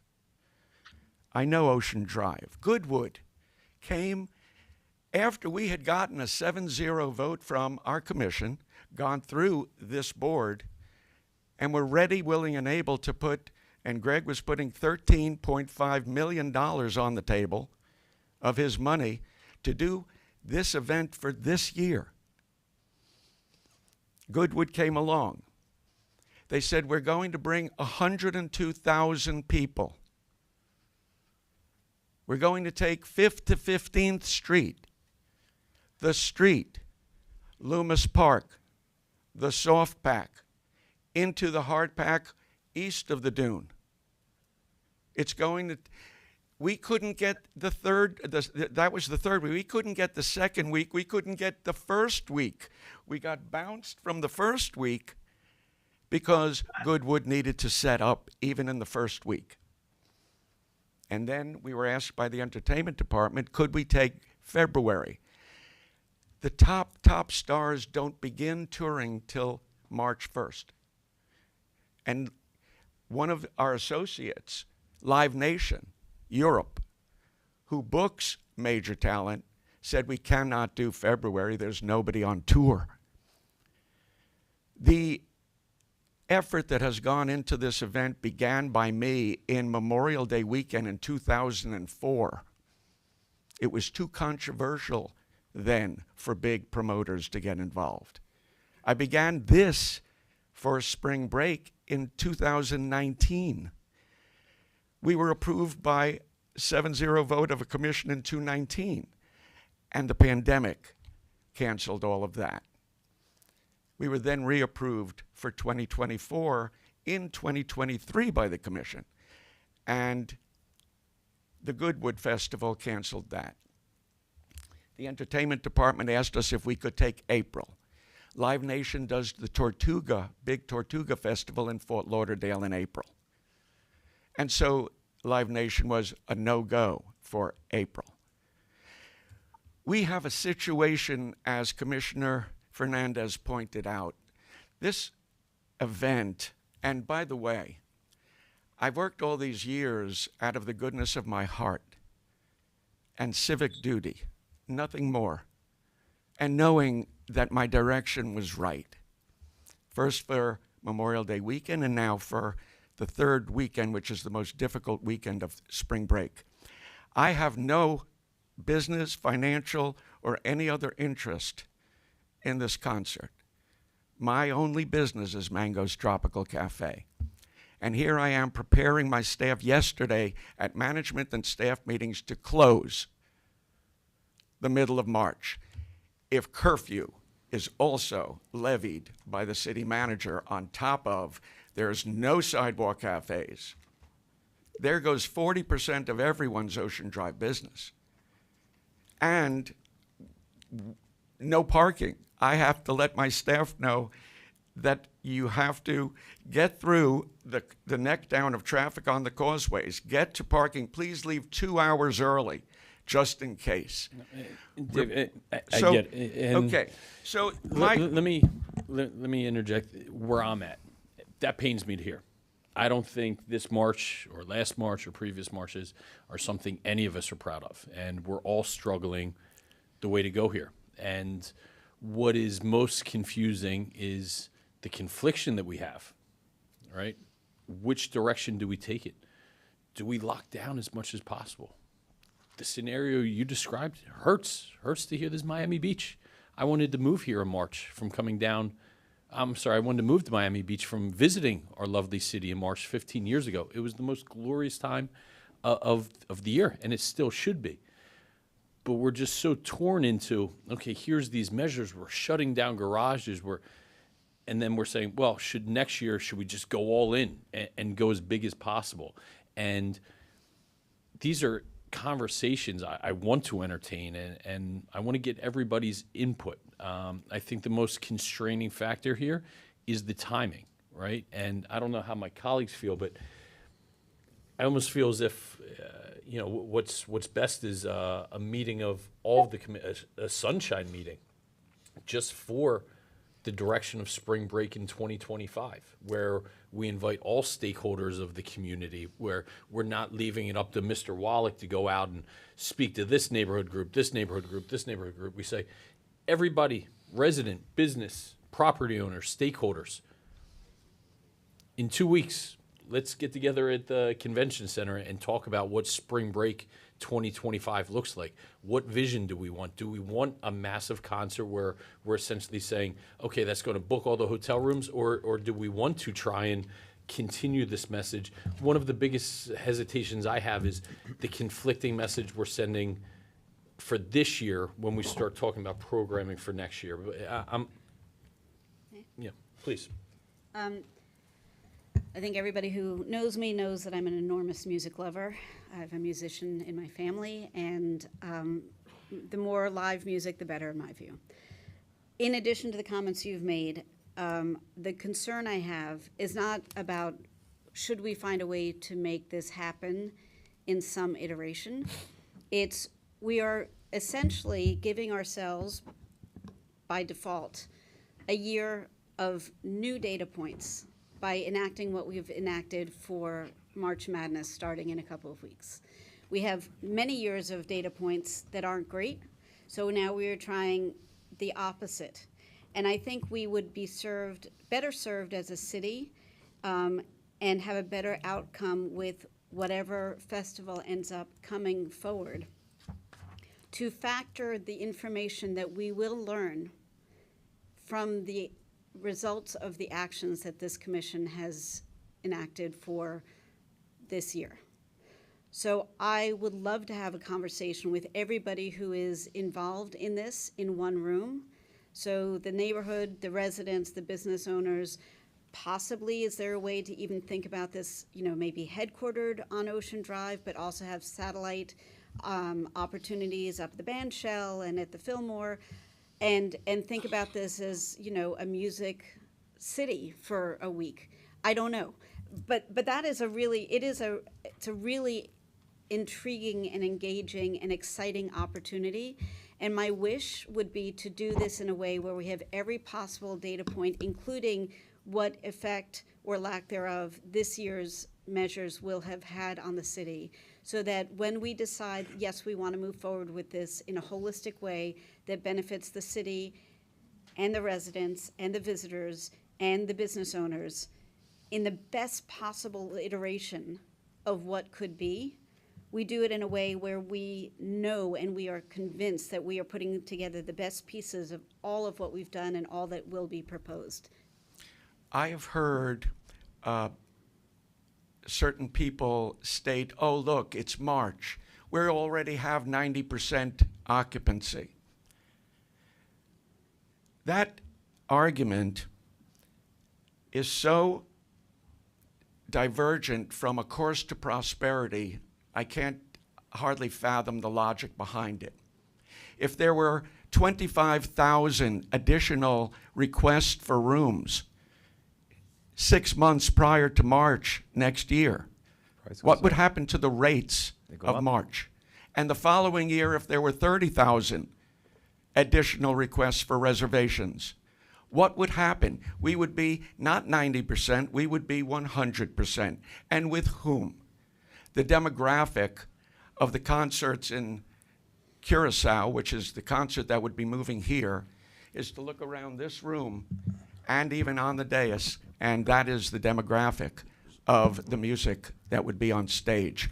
I choose a road to prosperity because if they cannot get rooms in the third week of March, they're going to then get rooms in the second week of March or the first week of March, and then all of March begins the road to the highest rates we've ever seen in history. That, to me, is the road to prosperity. What we're on is the road to disaster. This concert, if we can get the likes of Paul McCartney, if we can get Stevie Wonder back here, if we can get Lady Gaga, if we can get Botticelli, we have the ability, because Greg Elias can put millions down where nobody has before. So, David, we have an opportunity. So let me ask my colleagues, because they need to work on this, and this takes time to work on. I have to say, I'm somewhat disappointed because I had for as everyone knows, public input and community engagement is very important for all of us. And I know for specifically for this new city commission, and so I was hoping to for there to be stakeholder input from the ODA, from ADNA, from So Be Safe, and others like Flamingo Park, Washington Avenue and Lincoln Road and South of Fifth. But I just want to get feedback from my colleagues. When are you thinking in terms of when would you feel comfortable having this conversation? Because what I'm hearing from you guys is that you guys don't feel comfortable having this conversation now. Yeah, please. I respect the difficulty that it takes to book a concert event of this magnitude, 3+ days, multiple locations, multiple stages, multiple levels of talent. I get it. I've seen them do it at the band shell for a much smaller scale and much smaller types of acts, and it's not a job I want. Let's put it that way. So hats off to you because I enjoy it. I don't want to do it. I know you say you need a year. Hypothetically speaking, we have a meeting the first week of April, right? Not a commission meeting, a sunshine meeting with the stakeholders, police, commission, staff, you guys, Ocean Drive, all the neighborhoods, maybe even the band shell because they want a piece of it, right? And we sit down and we say, what did we learn from the last month? What worked? What didn't work? What do we need? What do we want to dial back on? What did we not anticipate? Tanya, I gotta head out. So sorry. So if we have that meeting in the first week of April, does that still give you 10, No. 11 months? Let me take the heat, Tanya. Let me take the heat off of this whole thing for everyone. The producers only want the best for Miami Beach. Literally, these are fine people, total consummate professionals, and they would only do it at the highest level. If they cannot get a contract by March 29th, and that's what it seems to be, and it's okay. By when they're happy to move it to a request for 2026. When you say a contract, tell me what you mean by a contract. They have to lock the dates in order to secure the talent. With all due respect, does 2 weeks make a difference over the course of 52 weeks? And I would defer to... They're already pushing it at March 29th. But David, wouldn't they want to know... Because David, let me ask you a question, because wouldn't they want to know, because what my colleagues are mentioning does make sense. Like, I can see from my colleagues' perspectives who will have to vote on this, wanting to know the outcome of the measures we've implemented this year. Wouldn't Gregory Elias and the people from Live Nation, even the very artists who are they're approaching to be booked want to know, what was the outcome of this spring break, and the effectiveness of these measures. Which to me tells me would stand to reason. Sacrificing 2 weeks so that we can move forward in a very cohesive way. I think you're not hearing a no from this body, but you're hearing we need time so that we can best assess the decisions that were made, so that we can have the most successful possibility possible in 2025. David, what would be most important for me for timing is true community engagement. Ideally, it would happen after spring break, because I totally agree with what my colleagues are saying. Let's assess what happened this year. I'd be comfortable making a decision one way or another if we had a comprehensive community discussion, because this isn't, yes, we are elected officials, but this is a decision for the entire community. We're not omnipotent.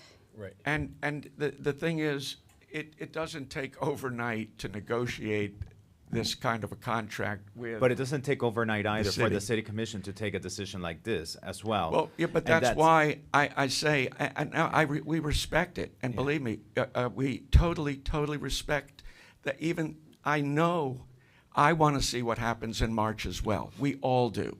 We want to see. But let me also state that we did this exact same thing after the wars in the streets of 2001, 2002, and 2003 with Memorial Day weekend. And we did 14 years of exactly what we're doing, 14 years, and until the Air and Sea Show came along, we didn't make a change. We just had war in the streets and a lot of police. So but we need to do the experiment again. David, I need to We're know. going to have to go to 2026. We cannot. Okay. We can't risk the quality of the talent. We have to hit a home run for this city, and this team of people. David, so for 2025, you're going to need we're going to need two colleagues, and unfortunately, my colleague, the vice chair, Kristen Rosen Gonzalez, had to leave the meeting. But you're going to need at least, actually to pass anything, what is it, 2 or 3 votes of this body? Right. You would need 3 votes. So 3 votes. The 3 votes to pass this here today, it's not here. If we can wait till April, because that's what I'm hearing from my colleagues, that they're going to feel comfortable with. We're comfortable with it too, Commissioner Fernandez. We are totally comfortable.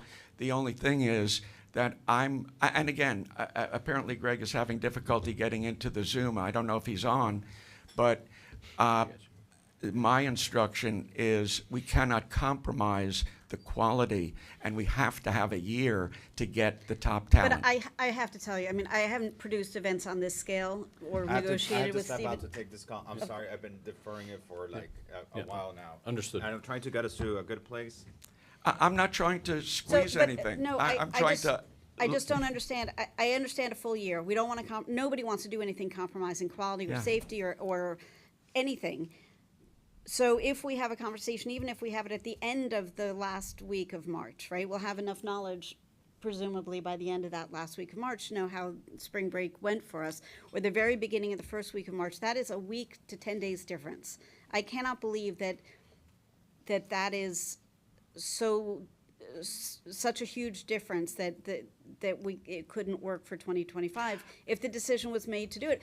The decision might be made that, you know what, we really want to do it, but we need to do it for 2026. But nobody's ready to pull that trigger until we know more than we know today. My ask is through the chair. May I just make a clarification? And that's Chairman? Greg, or that's Jerry? Yeah, real quick. I think the difference here of what David is saying, and I'm not sure that we're all understanding the exact same thing. Commissioner Bott, you're right. And a week here or there might not make a difference to just make the firm decision you want to move forward. However, what the producers need to do is have an actual contract. So if in the first week of April, last week of March, the commission says, you know what, we want to go full bore for March of 25 on this festival. By the time the administration negotiates a contract and legal writes it and gets it back to the commission to approve, you're into May or June. It's not going to be like a week or 10 days. He can't sign contracts and spend $500,000 on each one that he puts down money until he has something signed, and the attorney will take a month to write the contract. That's the problem. It's not just a matter of a week. Thank you, Jerry. And the last thing that I would want to do is essentially say, well, the commission kind of forced an acceleration of the talent that needs to be booked, and that's why 2025 went astray. We didn't have the proper lead time. So the last thing that I want to do is negatively alter your time frame, and then we're scrambling and we don't put Exactly. our best foot forward. Exactly. But in the same regard, I would want to sit there excited if we went this path with my colleagues and sit at that contract signing and say, this is our path out of spring break. And with the uncertainty of what happens just 2 weeks after that contract would be signed, leaves us in a we're like, okay, great. It's not responsible. It just isn't. I mean, I think we all think that there is a possibility, a high possibility to make something really amazing for the city of Miami Beach. And what that version of it may be very different from what you're proposing today, because it might be a city, like, what if we turn this into Music City, right? Where we got some the highest level concerts are on Lomas Park, but there's other stuff going on. We could, if we do this right and get all the stakeholders in a room with the knowledge that we glean from this year's activities and have even more than a year to imagine what could be. Now that is transformative. And I am a big proponent of measure twice and cut once. You've heard me say this before, and I would rather give us all collectively the best opportunity to hit a home run and set the course for the next couple of years, or next couple of decades, rather. Yeah, we're talking 10 years. Yeah, and I said this to a business owner who is concerned about the fact that March 17, he owns an Irish bar in the affected areas, and he's like, oh, St. Patrick's Day, it's going to kill me. I'm like, you know what? It's not, because there's still a bazillion people living and working in Miami Beach who aren't flying in for spring break or for St. Patrick's Day. But wouldn't we collectively rather take a soft March 17th for a year and get an enormous March 17 for the next 20 years? I mean, this is a long-term play, and I want to make sure we give us all collectively the best opportunity to succeed. We're all on the same page in that. The only thing that I would ask and actually demand is that there's no delays. We continue on this path with, actually, I would, and there's not probably enough votes here for a referral, so it's by natural, it's just not going to move forward right now. But every meeting that comes up with the commission and with the finance committee, if it's to be referred back for any reason, I don't want to lose any time.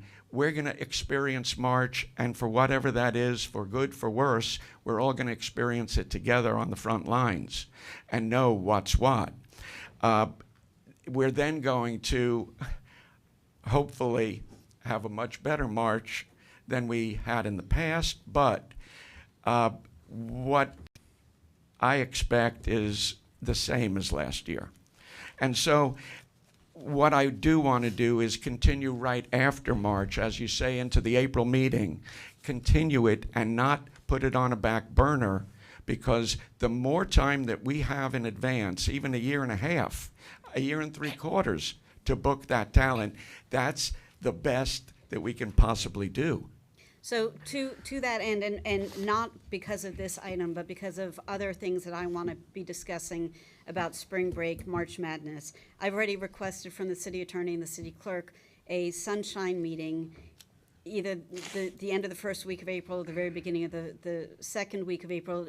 We have a commission meeting, I think the 3rd or some ridiculous date, but I want a sunshine meeting dedicated to the topic of spring break, so that we can collectively have the stakeholders involved and have the lessons learned and understand what we want going forward, what worked, what didn't, and how to fix that. And then from there, and this can be part of that conversation, but I don't want to lose a step. I mean, we've all been saying Right. it for the last That's year. the key. You know, That's the key. it was great that we had a commission meeting last year in June or July to address spring break. That was an improvement. We need to have our next spring break meeting in April, after the commission meeting, after the stakeholder meeting, to lessons learned, and then, okay, so how do we want to envision spring break going forward for 2026? Yeah, you have my commitment to that. Absolutely. Rick, anybody on the line? Or Yes, anybody from the public? We have wanna come up to Representative speak? Grieco, we have Keith Marks, and Ken Koppel on the Zoom. Oh, okay. Yeah. Could we admit Representative Grieco, please? Can you guys hear me okay? Yes. Good afternoon, everybody. This is the former representative, former Commissioner Mike Grieco. Some will call me the godfather of the Air and Sea show as well. You're welcome. I'm calling to let you know that I think that this is probably one of the worst ideas I've heard since you guys all got elected in November. David, I love you. Jerry, I love you. I think that this is a terrible idea. When I was on the city commission, I fought back on the Tortuga Festival. I will fight you tooth and nail on this. I know Keith's calling in to tell you the same thing. I'm sure Ken's calling in to tell you the same thing. We are all down here in South Beach. It was bad enough for the boat show. And that's the boat show. And you guys want to consciously bring in a multi-day music festival that would cripple our streets, probably create a public safety nightmare because the fire trucks can't get around. It was bad enough, if you guys remember the Centennial. Some of you, I don't even know who was here for that, but when we had the Centennial, same type of problem, okay? You cannot program your way out of spring break. It is a month-long issue. It is, you cannot compare it to the Air and Sea show and Memorial Day weekend. That's a specific problem that had a specific solution. And I'm hearing about changing of demographics and everything else. This is not the way to go. I'm saving you the time and I'm saving you the money and the energy. This really should kill this right now, because if you don't, there are hundreds of people that are going to fight you on this. And I appreciate your time. More than happy to have one-on-one conversations with all of you, as I have had with some of you on the dais on this issue. But guys, we don't have the infrastructure. We don't have the topography. We don't have enough streets. We're a tiny little barrier island. We can't be bringing tens of thousands of people here on purpose. We're bad enough having them come here on accident. So thank you again. How is it that Super Bowl, we all want, and that brings over 100,000 people, no problems, regular policing or a little bit more, but not anything specifically grandiose. And we all want Super Bowl to come back. That's a nonsensical argument that Grieco just brought to us. Totally nonsensical. Good. Could we let Mr. Capel in, please? Ken, go ahead. Can you hear me? We can. Okay. Good afternoon. Ken Coppell for So Be Safe, and thanks for the opportunity to comment. We've detailed in emails to each of you the several reasons the festival is a bad idea at this time. But the summary is simple. One, it would not achieve for spring break what the Air and Sea show contributed to Memorial Day. As the representative said, these are apples and oranges. Number two, there are numerous issues with process. No consultation, to my knowledge, has been done with the resident community, certainly not with us or anybody I've spoken to. And there are numerous missing categories of information that are necessary to assess costs, implementation challenges, build in and build out. Now, a music festival at another time of year, when the city is not already crowded and hotels full, might make some sense. And another type of activation during March might be helpful. One that drew local area families during the day, like the Air and Sea show.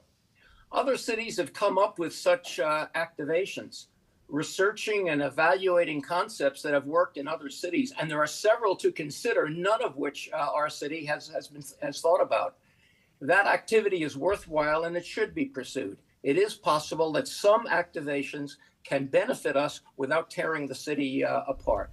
But this festival at this time does not make sense for the city of Miami Beach, certainly not for its residents and its visitors and its businesses. Thank you.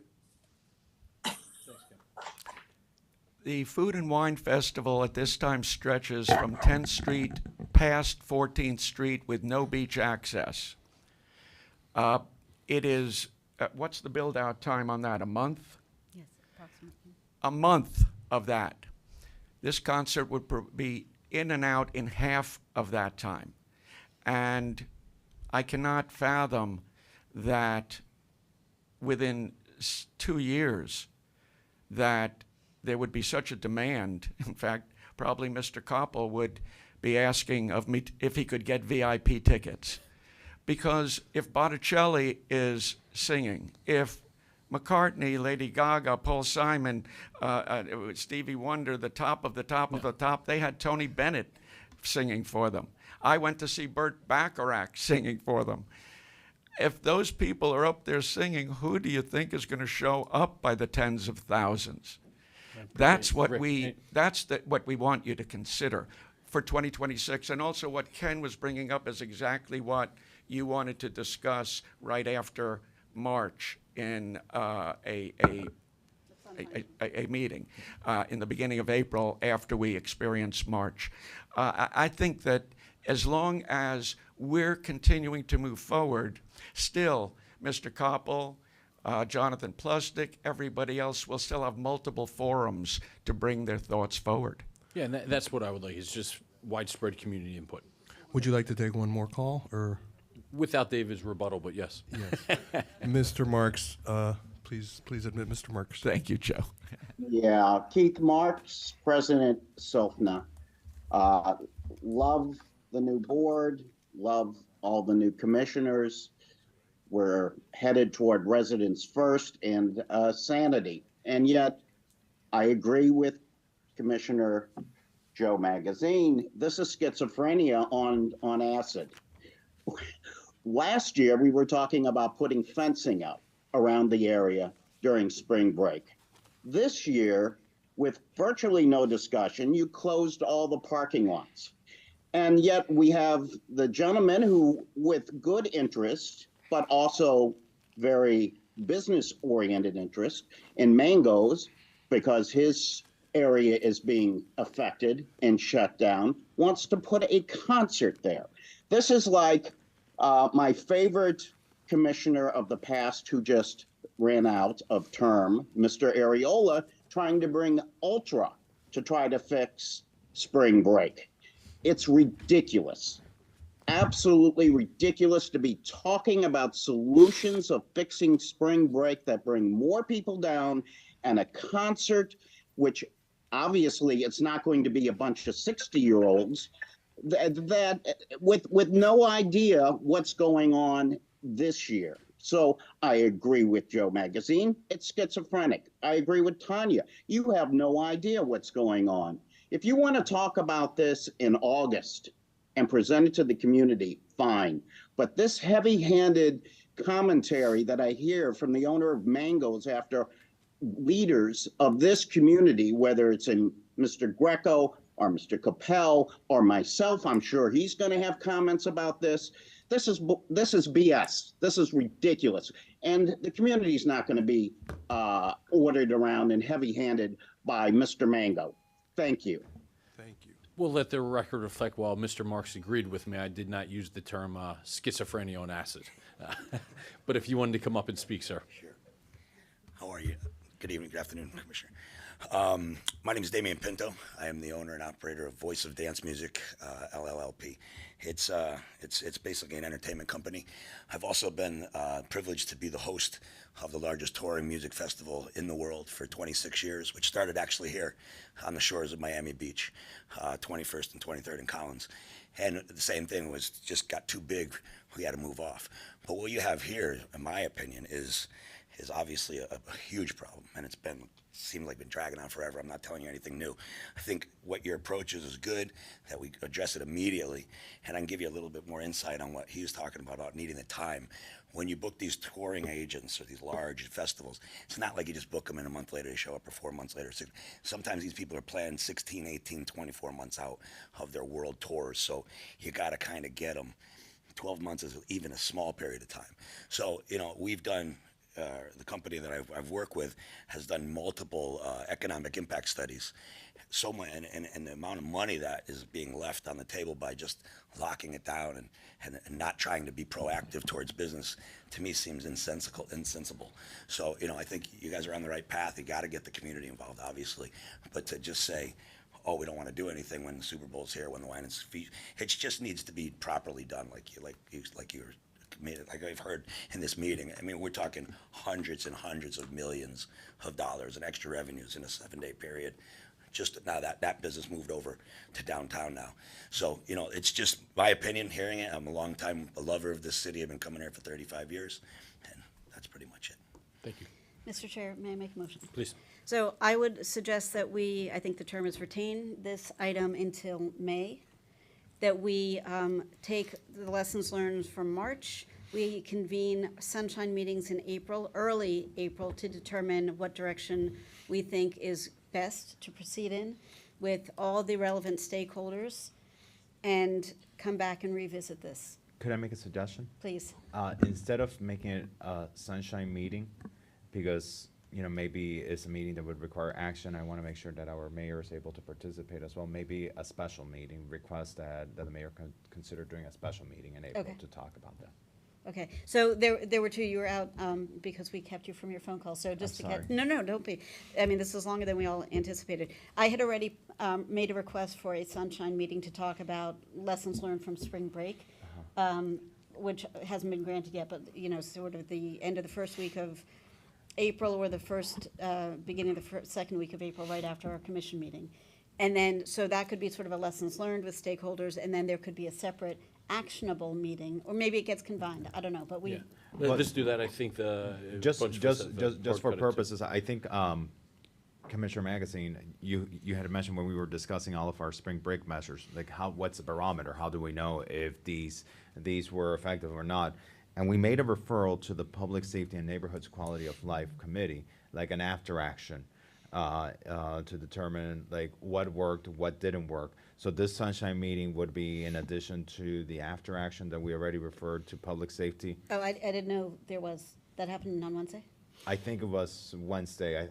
Whenever we spoke about the measures that we were implementing, we said let's see how well they were implemented. Were they effective? Did they give the intended outcome? What my intent was, and we can take this offline, but my intent was to have a brainstorming session, so it's not, not a quasi-judicial thing of like everybody sitting together in a room, sharing their experiences, putting paper up on the walls and taking down ideas, the way we used to do in the old days, to try to figure out what worked, what didn't, and so I can happily, we can. Whatever you figure out. guys want. Yeah. Yeah. I just think whatever, in terms of determining what we do for next year, it should probably be a special meeting with the mayor, where we can take action, rather than a sunshine meeting where really we can't take action or provide direction. Mr. CFO. Yeah, yes, if I can, for this item, if I'm hearing is that for the purpose of the business of this committee and this item was heard and it'll be deferred until the May FERC meeting to return for discussion, correct? Yeah. I appreciate everybody's Thank you. input, time, and collaboration on this. Thank you. Thank you. Thank you very much. I look forward to continuing this.